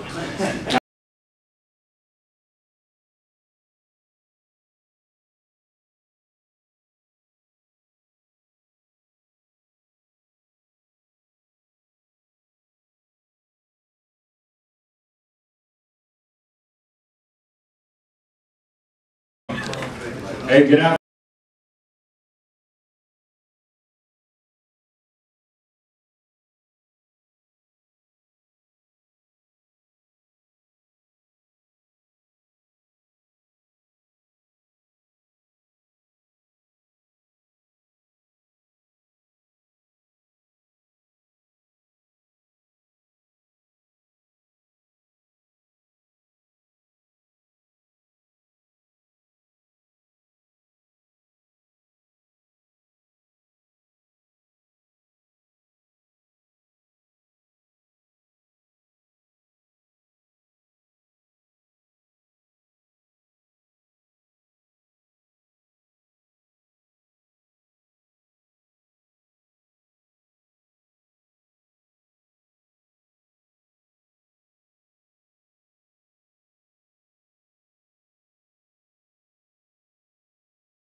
you should be doing certain things. You know you should be doing certain work. You know you may need to make certain phone calls. But, you know, sometimes you just might not do it. You might slip up and sit down and, like, take a nap instead. Or you might sit down and watch daggone the All-Star game or whatever. On daggone Netflix. Netflix is a trap, boy. That thing get you. You know what I'm saying? Facebook, the biggest traps in the world right now. Yeah, it really is, man. Just brush yourself off. You know what I'm saying? Every day is a new day. Or, shoot, once you wake up from your nap, go ahead and jump into it. You know you ain't got to be a up and down person, you know, up at the crack of dawn, down when the sun go down. Like, you heard our guest last week, Mr. Thomas. He said he'd be up all kind of crazy hours.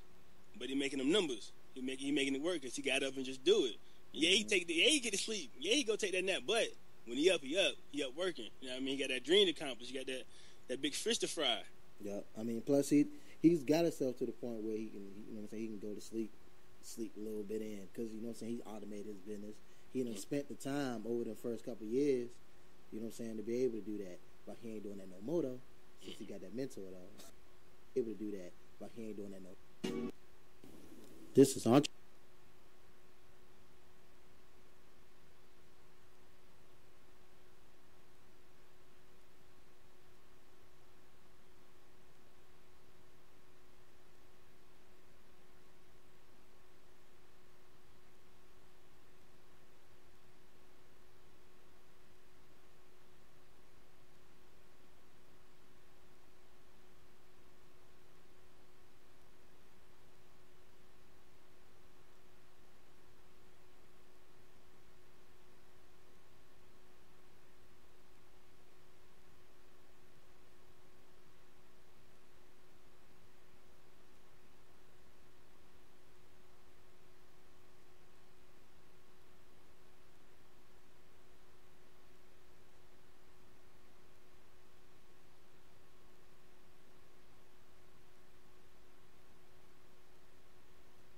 We get to talking sometimes, especially about entrepreneurship, and then we just conversation just somewhat go crazy. So what I'm going to say right now is, ain't nobody editing out no curse words. So y'all might get a couple.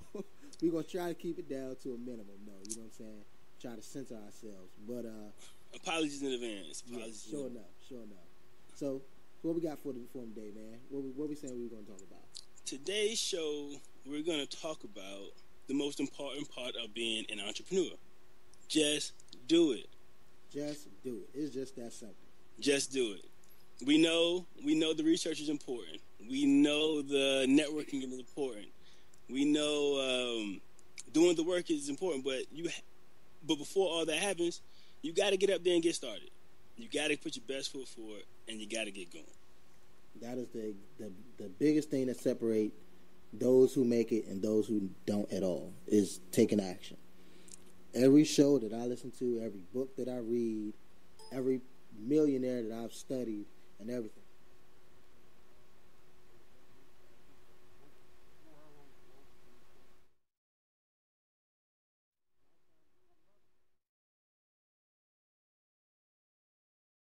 What's the guy? Bob Proctor. Me and Gary listen to Bob Proctor a lot. And he's talking about his books. And he's published hundreds of books, sold millions of copies of books. But he's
things that I guess now with the new generation, with the young guys nowadays, it's actually funny because I was just reading the entrepreneur.com article, right, when he was talking about he's kind of upset because a lot of the older people think we don't want to pay our dues and this, that, and the other, right?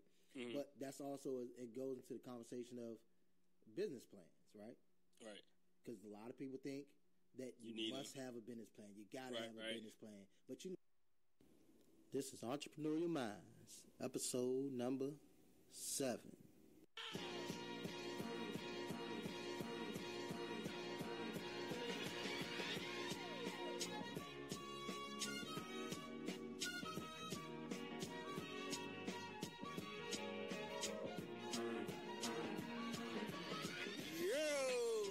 What's going on? Where's your boy King Arthur? Welcome to Entrepreneurial Minds. Your boy Gary here with yet another one. Yeah, buddy. We got a different kind of show for you guys today. Hope y'all enjoy. Yeah, man. It's just us today, so we don't got no guests. You know what I'm saying? It's just us. Just chop it up a little bit. Yeah, you get to hear me and Gary hold a conversation about some important things related to entrepreneurs, and just give y'all some motivation, some juice for the rest of the week and the upcoming year. Yep, sure enough. Which hopefully this doesn't go off on too much of a tangent. Because we get to talking sometimes, especially about entrepreneurship, and then we just conversation just somewhat go crazy. So what I'm going to say right now is, ain't nobody editing out no curse words. So y'all might get a couple. We're going to try to keep it down to a minimum. No, you know what I'm saying? Try to censor ourselves. But apologies in advance. Sure enough. So what we got for the day, man? What we saying we're going to talk about? Today's show, we're going to talk about the most important part of being an entrepreneur. Just do it. Just do it. It's just that simple. Just do it. We know the research is important. We know the networking is important. We know doing the work is important. But before all that happens, you got to get up there and get started. You got to put your best foot forward, and you got to get going. That is the biggest thing that separate those who make it and those who don't at all, is taking action. Every show that I listen to, every book that I read, every millionaire that I've studied and everything, that's the one thing they all have in common. They eventually had to just do it. If you always wait until you think you're ready, you know what I'm saying, a lot of times you would never think you're ready. You're never going to be, the time is never going to be right. Matter of fact, what's the guy, Bob Proctor? Me and Gary listen to Bob Proctor a lot. And he's talking about his books. And he's published hundreds of books, sold millions of copies of books. But he said, if he didn't publish that first one, and he said his first book, no, it wasn't his best book. He said, matter of fact, it was his worst book. He's never written a book so bad before. But without putting that first book out, he wouldn't have got that second book, that third book, that fourth book, or that 100th book without starting with that very first book. So, yep. I mean, and then you think about it though, when you just do it and you jump into it, really lots of times what's holding you back from doing it is fear. Now, you disguise it as you think you don't know enough, or you need to learn this, or you need to study this. You know what I'm saying? Lots of times all that does is disguise fear. You know what I'm saying? And then once you actually do it, you realize, like, you know what, it's not as bad as I thought it was. And then it's like they done unleashed the beast. Because you know what I'm saying? Because once you get it, once you in it, and then you already done felt it, you like, hold on, I can actually do this. And then you just go crazy on it. You know what I'm saying? So it's like you almost become unstoppable. But that is the biggest thing, is to take action. And that is, that is one of the things that I guess now with the new generation, with the young guys nowadays, it's actually funny because I was just reading the entrepreneur.com article, right, when he was talking about he's kind of upset because a lot of the older people think we don't want to pay our dues and this, that, and the other, right? But that's also, it goes into the conversation of business plans, right? Right. Because a lot of people think that you must have a business plan. You got to have a business plan. But you know how much time you spend into researching and doing a business plan? Well, you could have just started. Now, I'm not saying that you should just, just wing it, right? But a business plan is one of them things that can put you in analysis paralysis, because you feel like you have to know the numbers precisely before you get started. And next thing you know, 2 years done gone past and you ain't got nothing done yet. Plan. Yeah, that's crazy. But I'm of course I totally agree with that. Getting out there and just doing it is just, like I said, it's the most important thing about being an entrepreneur. You can't be an entrepreneur if you don't get out there and just do it. Man, he drinking a gallon of water. I done left my gallon. I ain't had no gallon, man. What you mean? I know he My drinking friend, a gallon a day, matter at of least fact, a half a gallon. Here's the thing right here. The dude told me, yeah, I see, said, I need to drink more water. I said, I tricked myself. I walk around with a gallon of water, so when I'm thirsty, I ain't got no choice but to get this water. I can go to the vending machine. Yeah, I can go to stop at 7-Eleven, but there's water right here. Yeah. You know, so I don't take no water. You trick yourself, right? So he said, I'm gonna look crazy walking with a gallon of water. I said, you also can look crazy fat. So. Oh man, that's hilarious. Yeah. I mean, a gallon a day isn't that hard, but where does that go? That goes into a whole nother thing of just do it. Because one of my biggest things was fitness. I'm real big into fitness stuff like that. So are you now.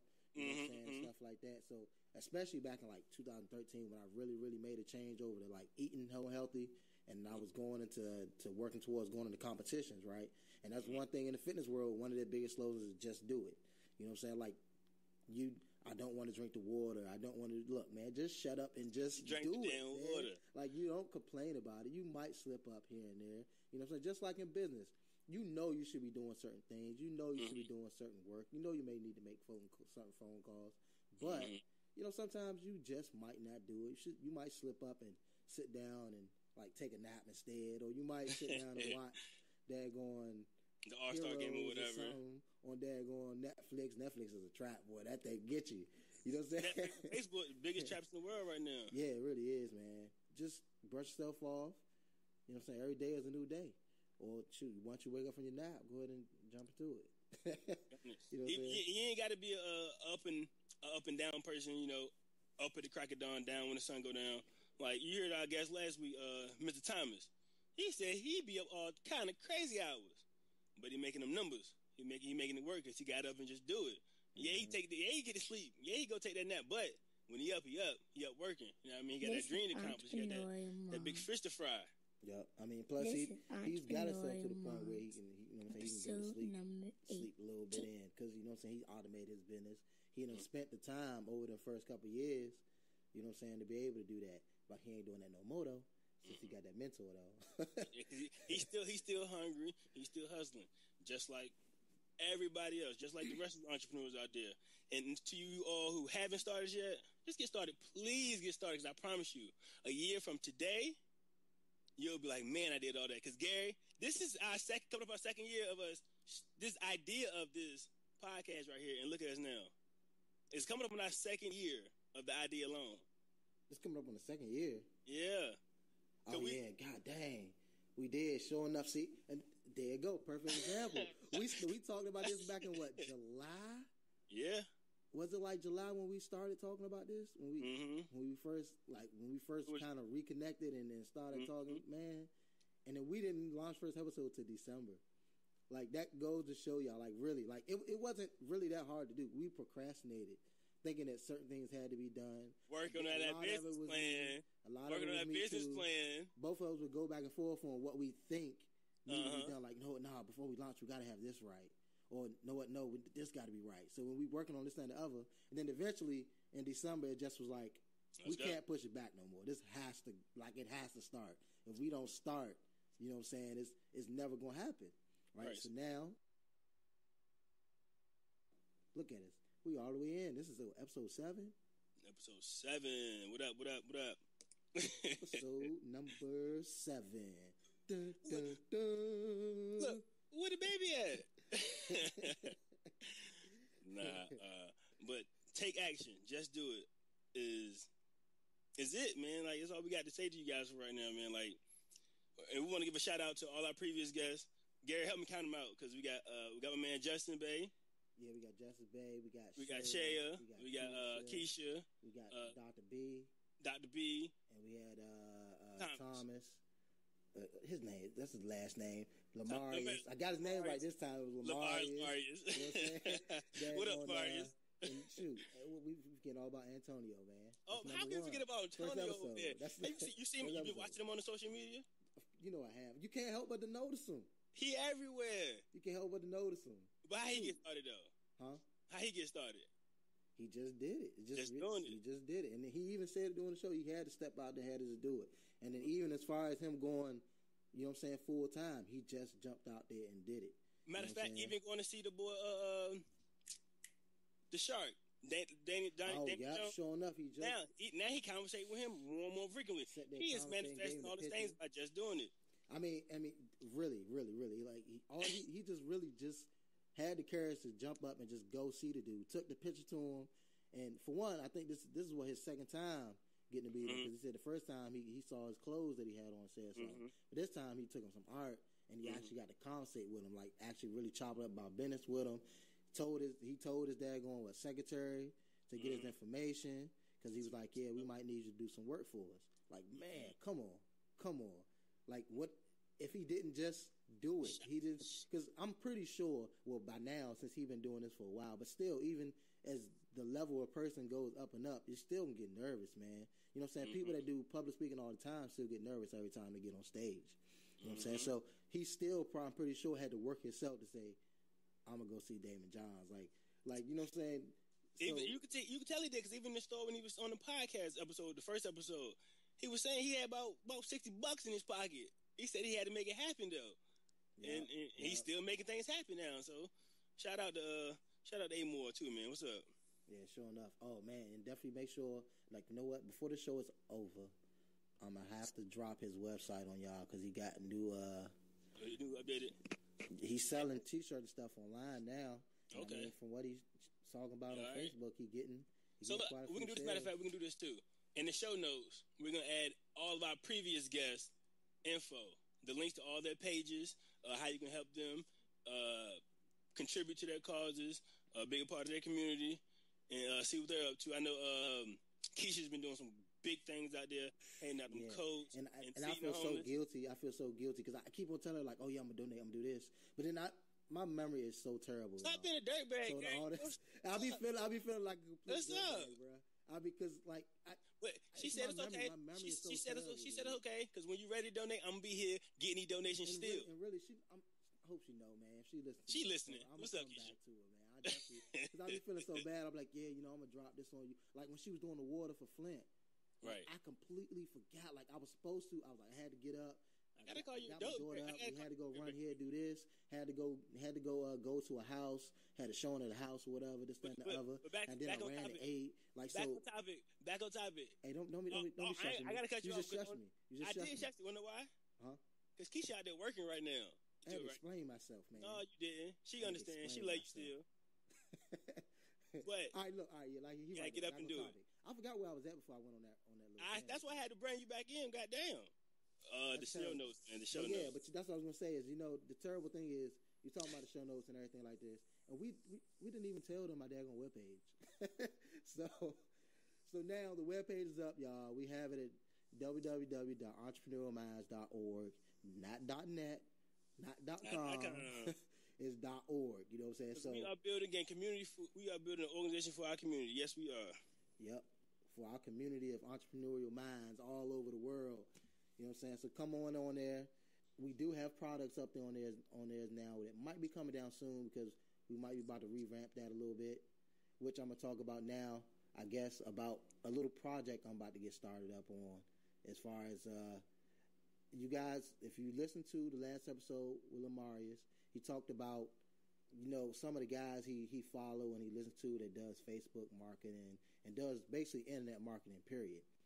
And I looked into some of those guys, listened to some of their stuff, and some of the other podcasts I listened to lately. And I want to run a little project, a little experiment as far as on building up an online following.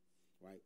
It's marketing. Marketing is just about the most important part of any business, because if you don't market and nobody knows about you, you can't make sales, you can't get clients, you can't do anything. Right?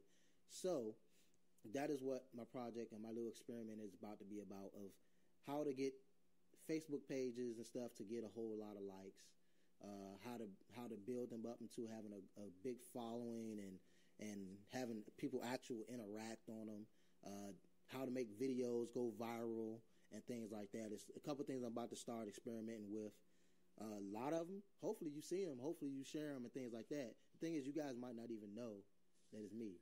My plan is for you guys not to even know that it's me. You know what I'm saying? So, you know what I'm saying? So, but just to work on and figure out how to get this done and how to do it. And I want to be able to come on this show and show you guys and lay out my plan, how it's going as I'm doing it. I want to do this probably over the next month or two. And I'll report along the way, show you. And then that way at the end, hopefully the results are what I'm hoping they can be, which they're going to be, because I'm going to figure it out. And then I can be able to come on here and lay it out for you guys as far as the full plan that I come up with. And honestly, what I will do is probably turn this into an ebook.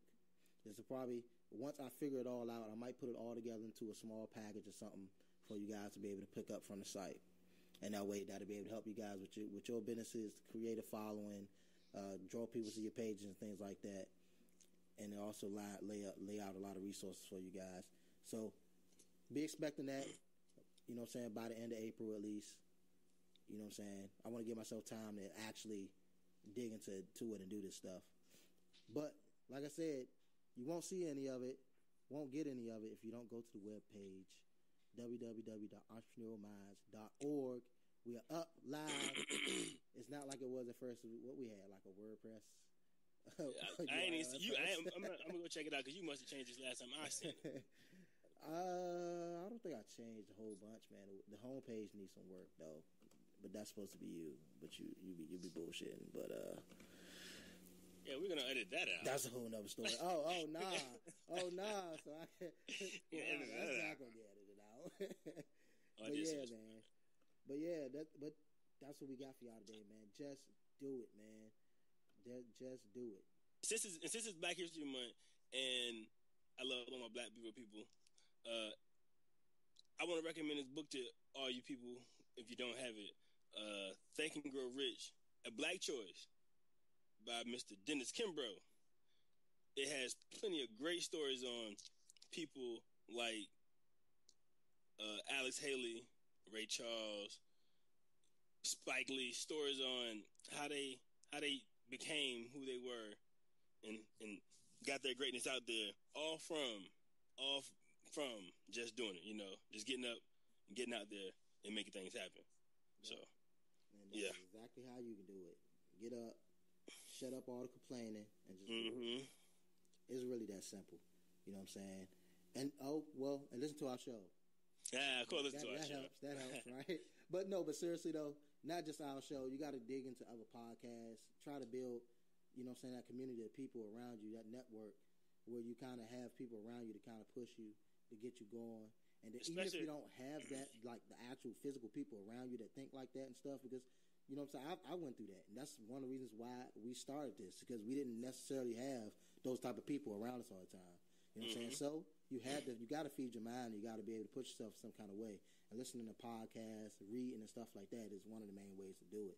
So definitely go pick up that book. If you listen to only our podcast, maybe because you know us or anything like that, broaden your horizons a little bit. There's a lot of podcasts out there, man. You know what I'm saying? Tell your friends to come listen to us. Yeah. And you listen to what they listen to. And then they can follow you over there, but they got to come in first. Yeah. Come over here first. And make sure you guys please go to iTunes and leave us a review and rate us, because we don't have any right now. None? And it would help. None, man. That's crazy, right? They'll show us some love. But you know, that's because a lot of people don't be going on iTunes. They're like, I don't have iTunes. Yeah, true. Android and Samsung taking over. Yeah, you know what I'm saying? But as I do this experiment as far as with the marketing and things like that, and Facebook ads and driving traffic, which our website and our Facebook page and stuff will be one of the places that's getting used in the experiment. You know what I'm saying? So, but definitely, if you guys haven't joined liked our page, and also joined the group, we got Entrepreneur Minds as the group, and also the page. Look us up on Facebook, like the page, join the group, and come join in on this conversation. You know what I'm saying? Just do it. So let's have some accountability for each other, and go up there and post what it is you want to do, and what you are going to do. Yeah, better yet, post what you're gonna do. Yeah, I said that. You said what you want to do, and I said what we're gonna do too. Man, goodness. Okay, this is your boy. This is your boy King Arthur signing off. Your boy Gary, man. Once again, we'll be back at y'all. Maybe later on this week, maybe next week. You never know. Who knows? All right, man. But y'all have a good one, man. Just do it. Hit us up on the page, on Facebook page, everything. We out here. Ain't no love in the hard time. Ain't no love in the heart of the city. Ain't no love in the heart of time. Ain't no love.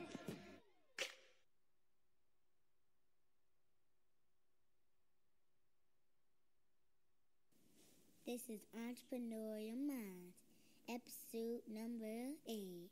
Dun, dun, dun.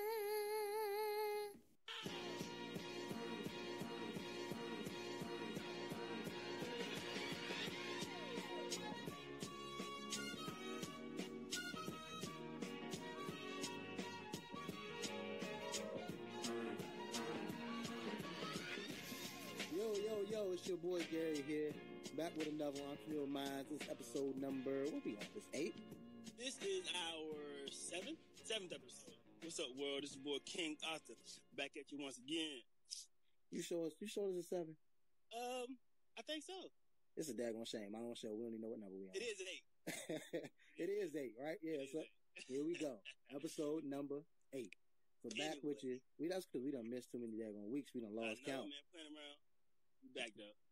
Yeah, sure enough. But here we go. Episode number 8. Today we have Miss Audrey. You know what? I don't know your first name, Miss Audrey. That is my first name. My name is Audrey Abbott. Oh. Audrey Abbott. Made me look retarded right here. I didn't mean it. All right, we got Miss Audrey Abbott on the show. She's been an entrepreneur for a long time, a very long time. And I mean, she's going to have some good stuff to share with you guys. Her story alone should be really good. I mean, this would definitely point out to a lot of the females that are in like hairdressing and things like that, because she's had her own hairdresser for, is it 20 years, Ms. Audrey? No, it's actually been 23 years. I'm going into my 24th year on a day-to-day basis. Oh, okay. So 24 years. And she been going at it strong, still going at it strong. I mean, my wife just got her hair done last week. So here we go with you, for you guys, episode number 8. Yeah, I've been knowing Miss Audrey for a really long time. Like, even when I was young, I would watch Miss Audrey go to work every day at her own shop. And I was like, I always thought, man, it must be cool to get up every day, to go to your own shop and do what you like to do and what you love to do every day. And so I want to say thank you, Miss Audrey, for being you, to see what a real entrepreneur looks like. You're welcome. You are like one of my sons. A pleasure to actually be on the show with you this evening. Glad, so glad to have you. We're going to get this thing rolling. Gary, open the question. What you got for us? Well, Miss Audrey, go ahead and just tell everybody who you are, what you do. Give them a little bit of background, just about yourself. Okay, my name is Audrey Abbott, and I own Second Image Hair Salon, located on Virginia Beach Boulevard at the corner of the Boulevard and First Colonial. I have been at this location for 15 and a half years. I am an owner-operator, a stylist. I've been in the hair industry on a day-to-day basis for the past 24 years, but it has been my passion from a child. Oh, okay. So you've been one of the ones doing doll hairs and stuff while you were little. Oh, yes. Along with family members and neighbors and whoever would let me practice on them. Oh, okay. So you say you've been in this one location for 15 years. Yes, I have. So where were you before that? Before then, I was actually working out of my house for 2 years. I worked in a shop on Salem Road in Virginia Beach. The shop closed. I had a 2 weeks notice, so I went home because I lived directly behind the shop just to see how everything was going to work out. And actually, I had already had a clientele, so it worked out just fine, but there were like a little bit of bumps in the road where it was getting slow, and I was ready to expand. So I found my own building set up, and I've been there at that location ever since. Oh, okay. So you became an owner by accident, or is that how it really happened? I became an owner by accident. I was a booth rental stylist So I've actually been an entrepreneur the whole time in the industry. I was working in someone else's shop, renting a booth. And then I was at my house working for 2 years. And I just worked towards getting out of my house and opened up a building. And I've been at that location for the past 15 and a half years. Oh, okay. So when you say you was at your house for 2 years and you left the booth, was it your plan to save up your money or your plan to open up your own shop, or was it just like, what am I going to do now? Actually, and then the opportunity it was not really my plan. Like I said, I was doing booth rental, and then the shop closed, and I had 2 week notice. So I ended up taking my clientele to my house, which worked out for me for 2 years, and then I ventured out. Working at home is okay. I was licensed still, paying taxes and doing everything that you do as a business owner, but you don't want to always have people inside of your house. You have to separate business from your home life. Yeah, that's understandable. It does sound good. Yeah, I mean, it always seems good to everybody because it cuts down on overhead. But like you said, trying to separate the two makes it so tough. My advice to the young ladies that are working in their house, it's good because it does cut down the overhead, and then you don't have to pay booth rental. But the thing about it is it's really unsanitary because hair is everywhere. People will come to your house any time of the morning, late at night. You're constantly cleaning up behind them, and after a while, it becomes too much, especially if you're married and have children. Yeah, that's understandable.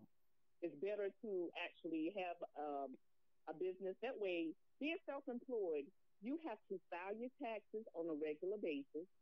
They have to keep up with everything for you. So when retirement age does come around, you're filing your taxes and you have put into Social Security. You only get back whatever it is that you put in. Mm-hmm. So before we go too deep into it, let's go to our main question. So what do you think it means to have an entrepreneurial mind? It means responsibility, number one. It means sacrifice, dedication, and it has to be your passion. If that is something that you really love, then no matter what, you will be successful. That is true. That is something you hear all the time, is do what you're passionate about. They said if you make a lot of money but you don't love it, don't do it. Mm-hmm. That's right. You will end up miserable. So I want to go towards the sacrifice round, because we actually had somebody come in with dedication and then passion. Yeah, but that's kind of a regular one anyway. But we haven't had anyone come on and really, really talk about the sacrifice portion of it. Yeah. Which is a huge part of being an entrepreneur. Because, I mean, it is risky like crazy, because you never know when you might get customers, things might slow down, but sacrifice is a huge part of it. So tell us, I guess, a good story about when you had to make sacrifices to keep your business surviving.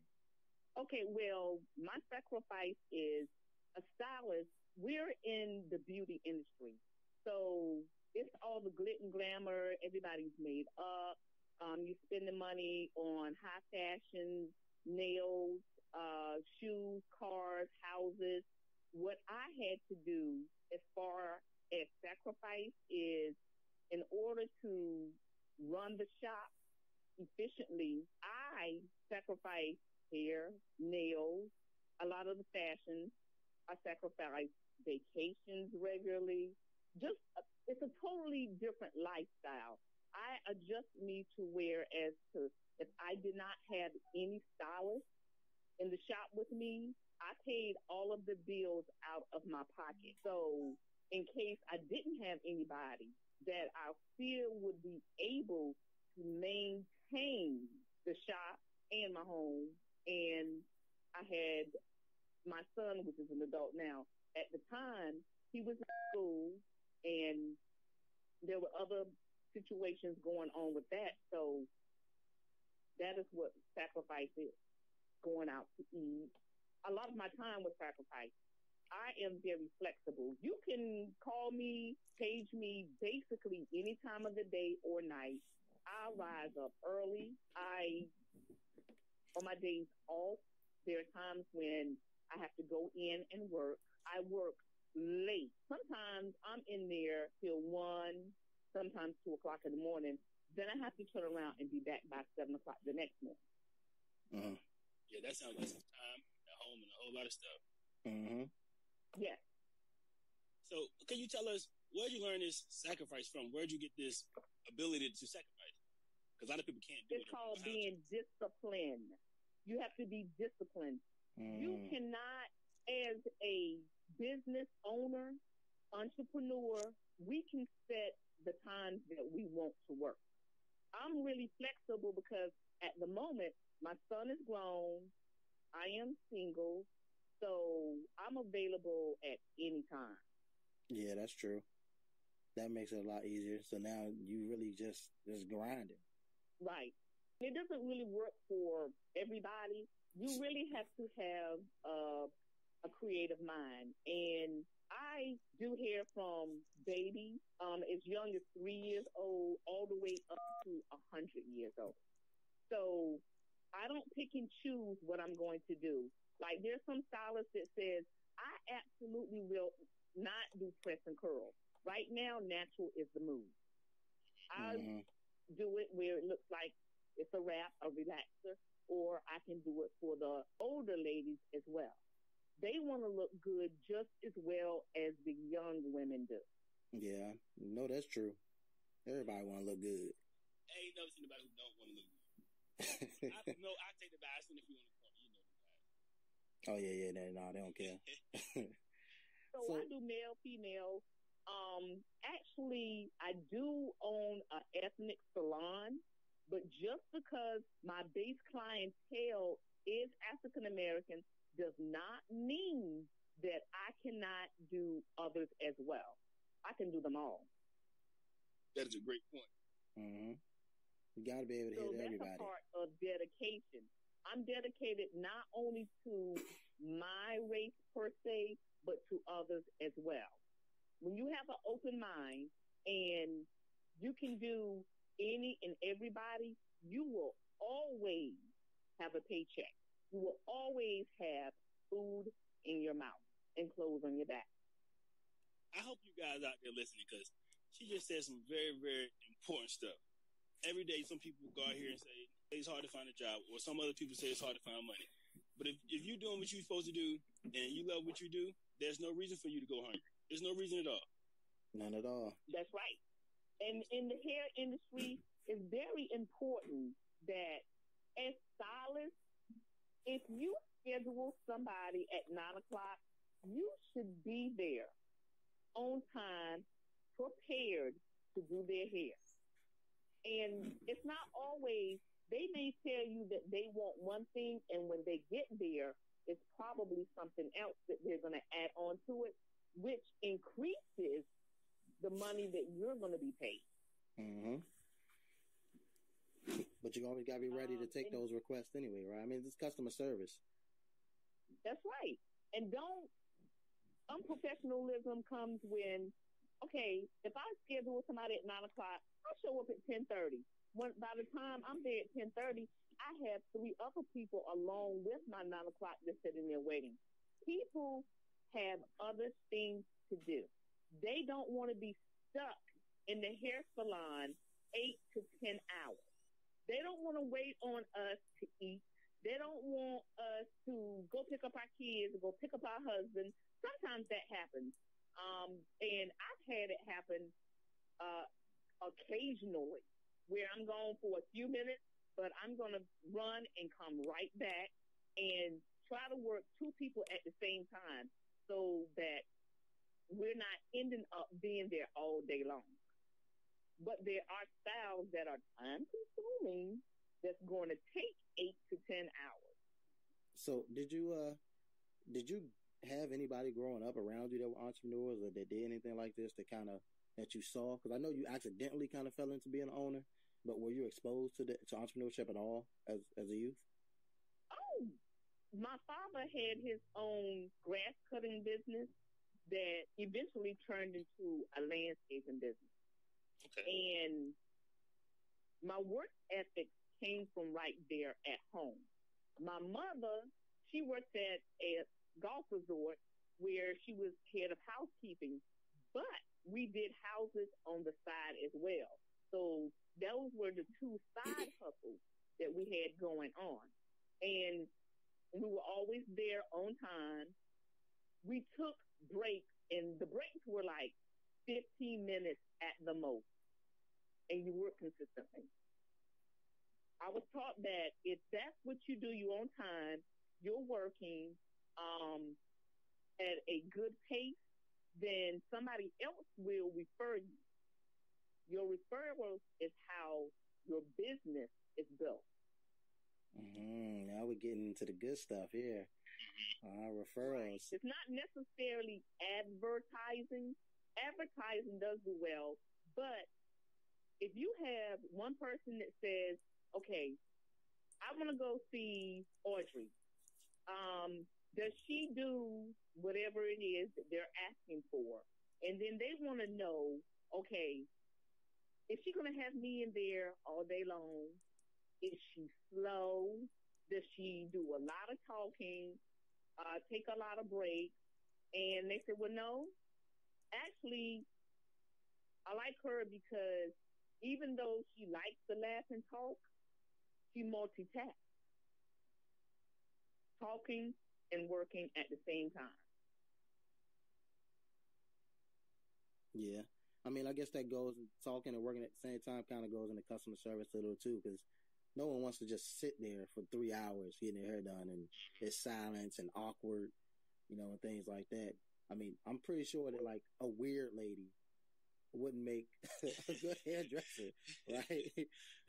I mean, she may be good, so people still might go to her, but if you feel awkward going to a person because they're just kind of weird or the conversation is off, yeah, I think it would make it a little bit harder for them to gain clientele. Do you make it like an actual habit to kind of ask for referrals, or do it just happen naturally? Well, I will. If there's somebody that's new, then I tell them the easiest contact is through my cell phone. Give them my cell phone number. If you know somebody who's looking for a stylist, and I'm open to new clients. And if it's something that I cannot do, I pass it on to the young lady that's in the shop that does that. Or if it's something that, I say, okay, well, I've done this before, but it's not something that I really like to do. And I think that this young lady would make you happier. Okay. So you're still giving the customer what they want. Mm-hmm. Yeah. Not having too much pride to pass it on to somebody else or tackle something that you don't want to do or you're really just not that great at doing. Exactly. Okay. Yeah, some entrepreneurs or a lot of people say they have a problem or early on have a problem with delegating sometimes or passing on work to other people because they don't, for many other reasons, but they say that you have to learn how to do that so you can get other things done as well. Exactly. Something that's really, really time consuming, like braiding hair. Mm-hmm. That's just something that I never really have done, so I'll pass that along. So what's the highest number of ladies you've had working in the shop under you? The highest I've had is 5 stylists. And not only have I had young ladies, I've had male stylists as well. And very talented male stylists. Oh, okay. And now how do you normally run it? Do you do roof rentals or do you normally do a commission-based type thing, or? I do booth rental because it's easier, especially tax-wise. Mm-hmm. They'll be responsible for their own client, and all I actually do, even though I am the owner of the business, I don't look at me as being your boss. If you're renting the chair, you're your own boss. You set your own appointment, and if you get stuck or something, I need to help you out, I don't mind shampooing for you. I don't mind relaxing for you. And it's not that your customer or you owe me any money. It's just working together. Yeah, that's true. It makes the place better as a whole. Because if people start seeing more people coming in and out of doors, they're driving past things like that, that'll bring in walk-in business. People want to see what's going on. Do you go seeking for other stylists, or they come to you and want to work in your establishment? Basically, in the beginning, I did advertise for stylists, but I have an open booth, and I'm one of those people that will give anybody an opportunity. And like I said, as an adult, you are responsible to come in and make your own money. You buy your own supplies. I only ask that you help keep the place clean. Yeah, of course. That makes a lot of sense. No one wants to be cleaned up behind nobody else, at least. Mm-hmm. So what about just advertising in general? I know you get a lot of referrals, and it's a lot of word of mouth. Do you do any kind of marketing at all, regular advertising? Actually, I do not.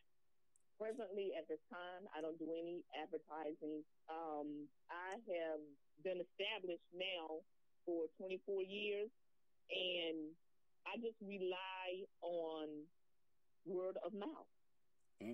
Yeah, that's something serious there. You can just roll straight off of that. Because I'm saying, but you think about it, I guess you do see some marketing from hair salons and such, but the most you normally see is like coupons in the mail or something. Oh yeah, someone on TV, right, smaller on the radio. Mm-hmm.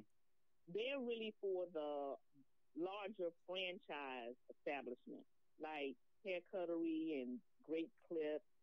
They're the ones who normally send out coupons and advertise. Years back, I had a radio commercial. I passed out flyers. I passed out business cards. I ran specials. And that was a way to, just get people in the door. And it really was not for me per se. It was for the other stylists that's there. It's important to remember everybody that come in, they want the owner, because they feel like, okay, if they own this establishment, then they have more experience and I'll probably be happier. But when there's other people that's there, they do just as good as a job, sometimes even a better job, and we want to make sure that the money is evened out. But my philosophy is I work at the end of the train. I call it the train. And if a walk-in comes in through the door and they're walking past every stylist and they make it to me, I'm not going to send them back to the front of the train. I'm going to have them sit right there in the caboose. Yeah, that makes sense. You basically giving them the chance to reach out and say something to them, anything, by going all the way to the end. If they don't take the initiative to at least say something, hey, how you doing? Can I help you? Anything, just to stop them and get them going. That's kind of basic, like regular sales. Mm-hmm. You know what I'm saying? Exactly. When somebody comes in, you speak to them. Mm-hmm.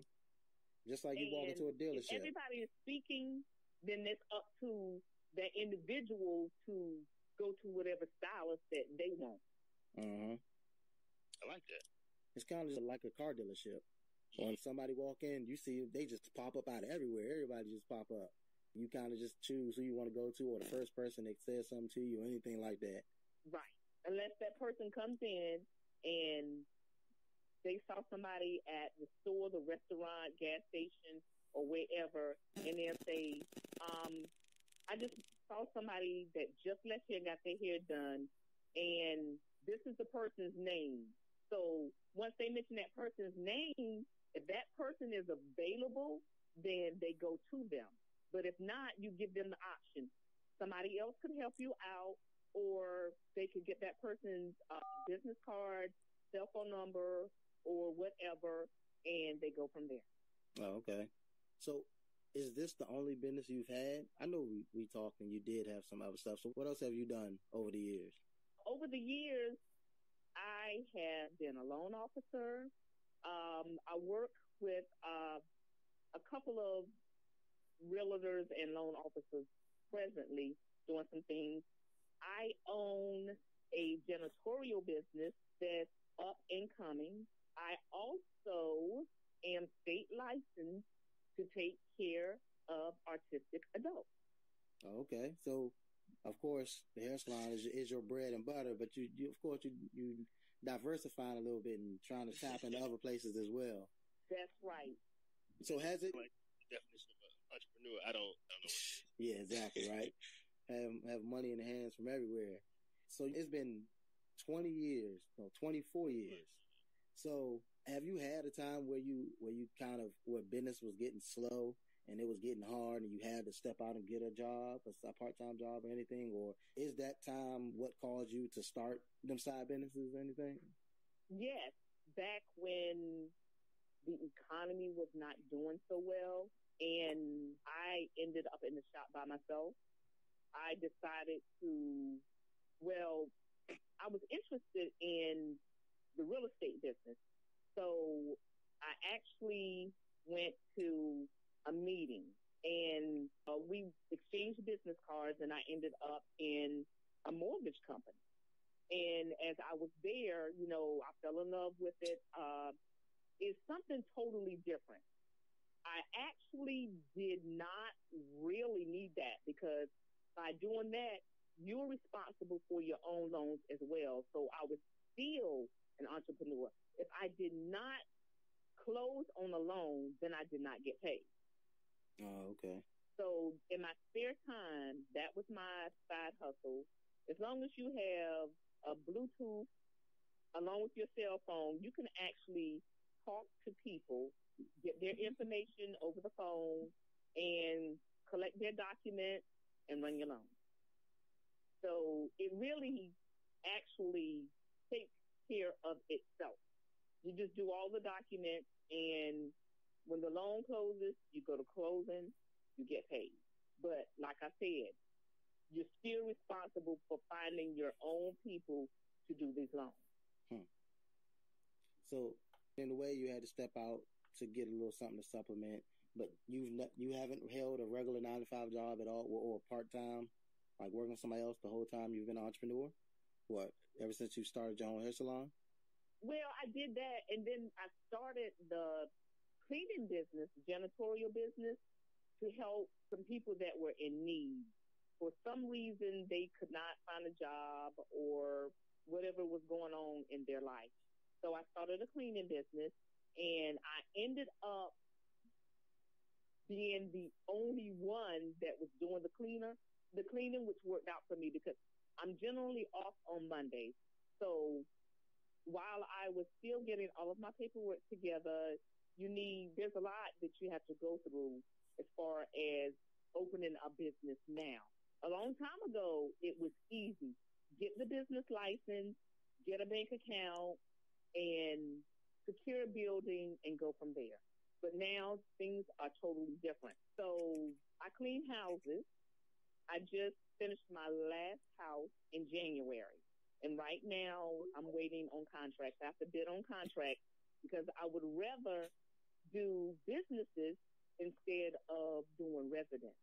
But in between the money that I was getting from doing these residential homes, that was actually supplementing for the times when it was slow. But like I said, you have to be disciplined.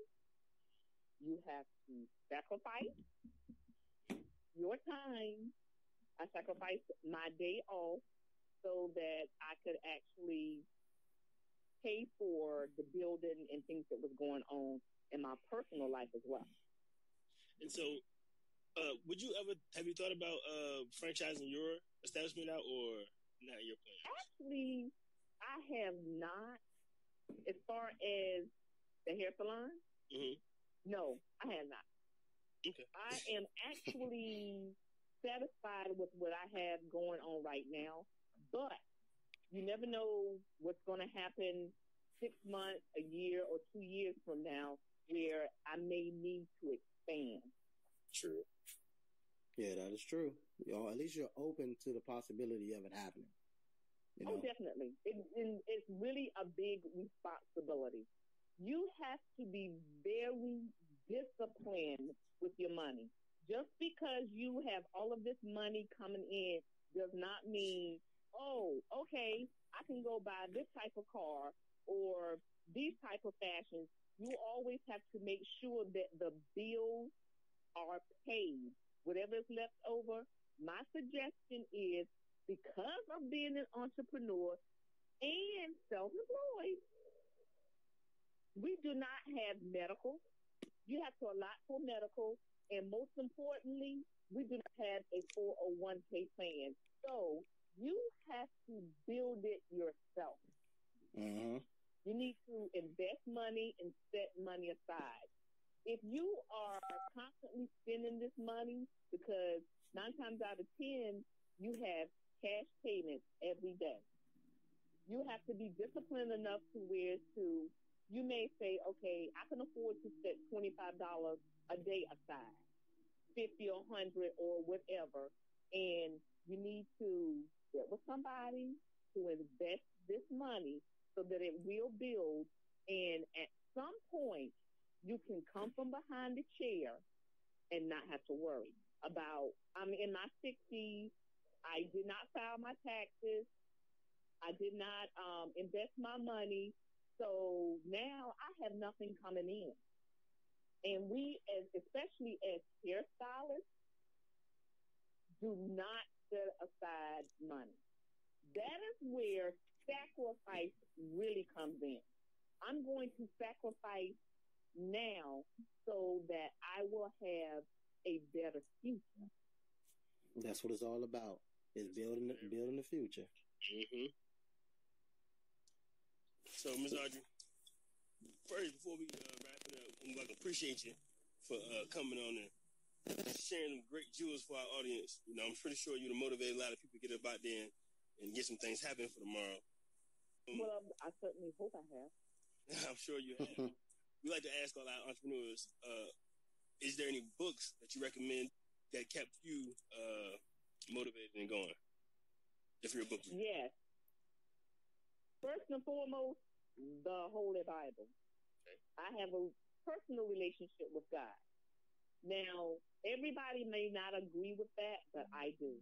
I've read books about retirement, investing, getting out of debt, but, basically that's it. You remember any titles? I actually do not. The only title I remember is the Holy Bible. The Holy Bible. Take that with you. Yeah. But see, I mean, now it's easier now than what it was, because all you have to do is go to your search engine. Everybody has a cell phone. Google it. Just put in self-help books as far as investing your money and find out the best route to go. They're going to come up probably hundreds of different books. You just choose the one that you think may be the one that will work for you. Yep, that's the truth. Plus, like you said, you go online, you find out anything, all type of reviews and all that stuff. Mm-hmm. You can learn how to do a little bit of everything. Yeah, so it's actually up to the individual. I personally am on the search engine every day, at the least 3 times a day. I'm Googling something. I can Google hairstyle, color, cut, whatever it is that I need. Just go to that search engine. Your phone is not always just for Facebook and Instagram. Mm-hmm. Facebook is great for, advertisement. As a matter of fact, tweeting, Instagram, those are great. But the styles that you do right now will not take care of your financial situation if you're not investing your money. Yep. So that's why they can always call me. We talked about this through the years. Mm-hmm. So we can tell you, I've given him some pointers about some things, and I am very proud of you. You have done well. Well, I thank you, Cal. I'm trying to get better. I'm doing better. That's all I can do. I'm over getting teared up right now. This guy. Getting all teary. Look, I'm just like really meeting Gary, but Gary, you are doing wonderful as well. I am happy that you stepped out on faith and decided, okay, I'm going to try this, because although I do have a job per se, and it did not work out the way I wanted it to, I thought it was going to be a career. It wasn't. So now you've become an entrepreneur on your own. You know about sacrifice. Mm-hmm. Yep. Sure enough do. Yeah, that's why we got the show.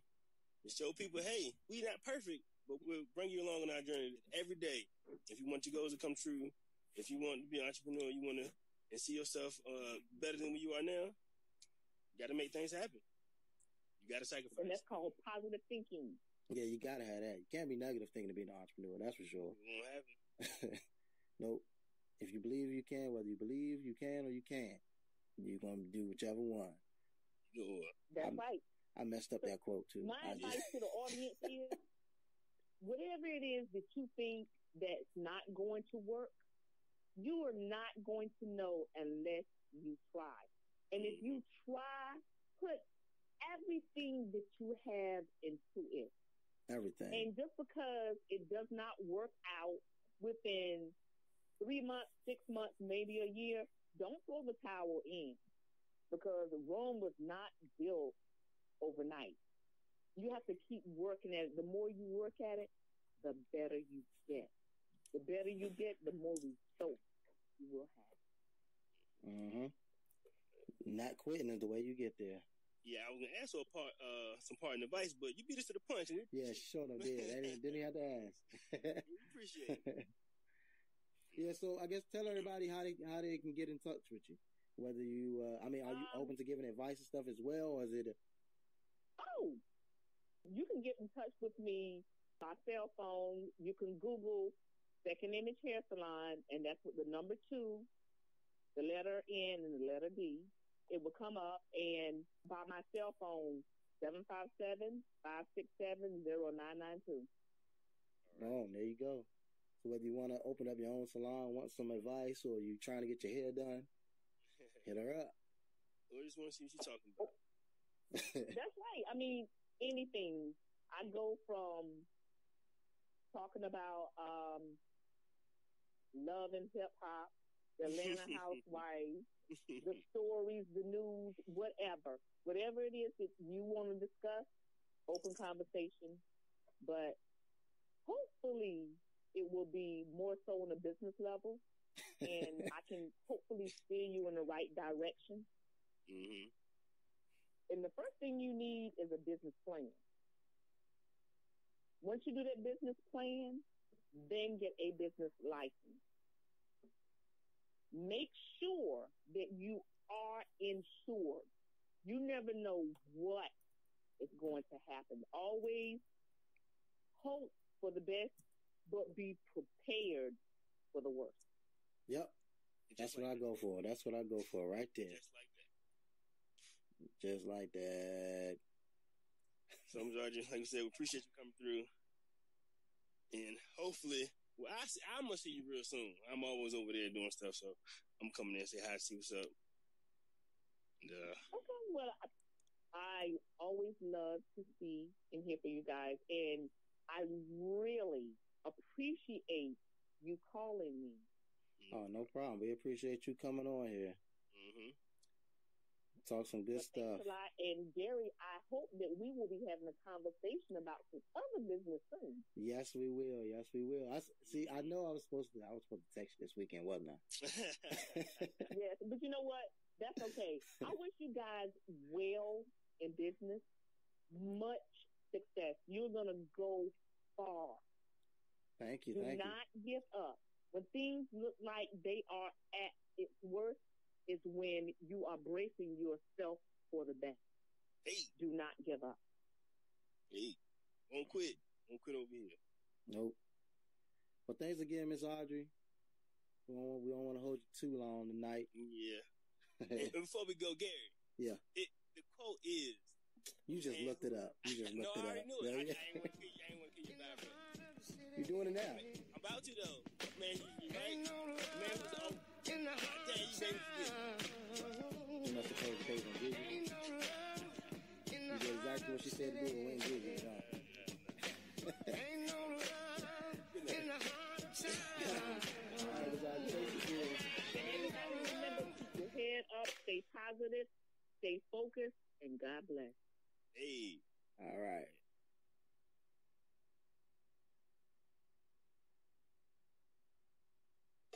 This is Entrepreneurial Minds, episode number 9. Dun, dun, dun. Episode number 9. Nina back in the building. Hey, what's up, world? It's your boy King Arthur. And full effect, we got something great for you today. Yes, we do. Showing up, dude. We got a young guy on the line. Yeah. A young boy that's already got the entrepreneurial bug early on. And just like me when I was young. Because I remember I was in high school doing the same kind of thing. Right. Had a flashback. You feel old over here, man. It's this guy.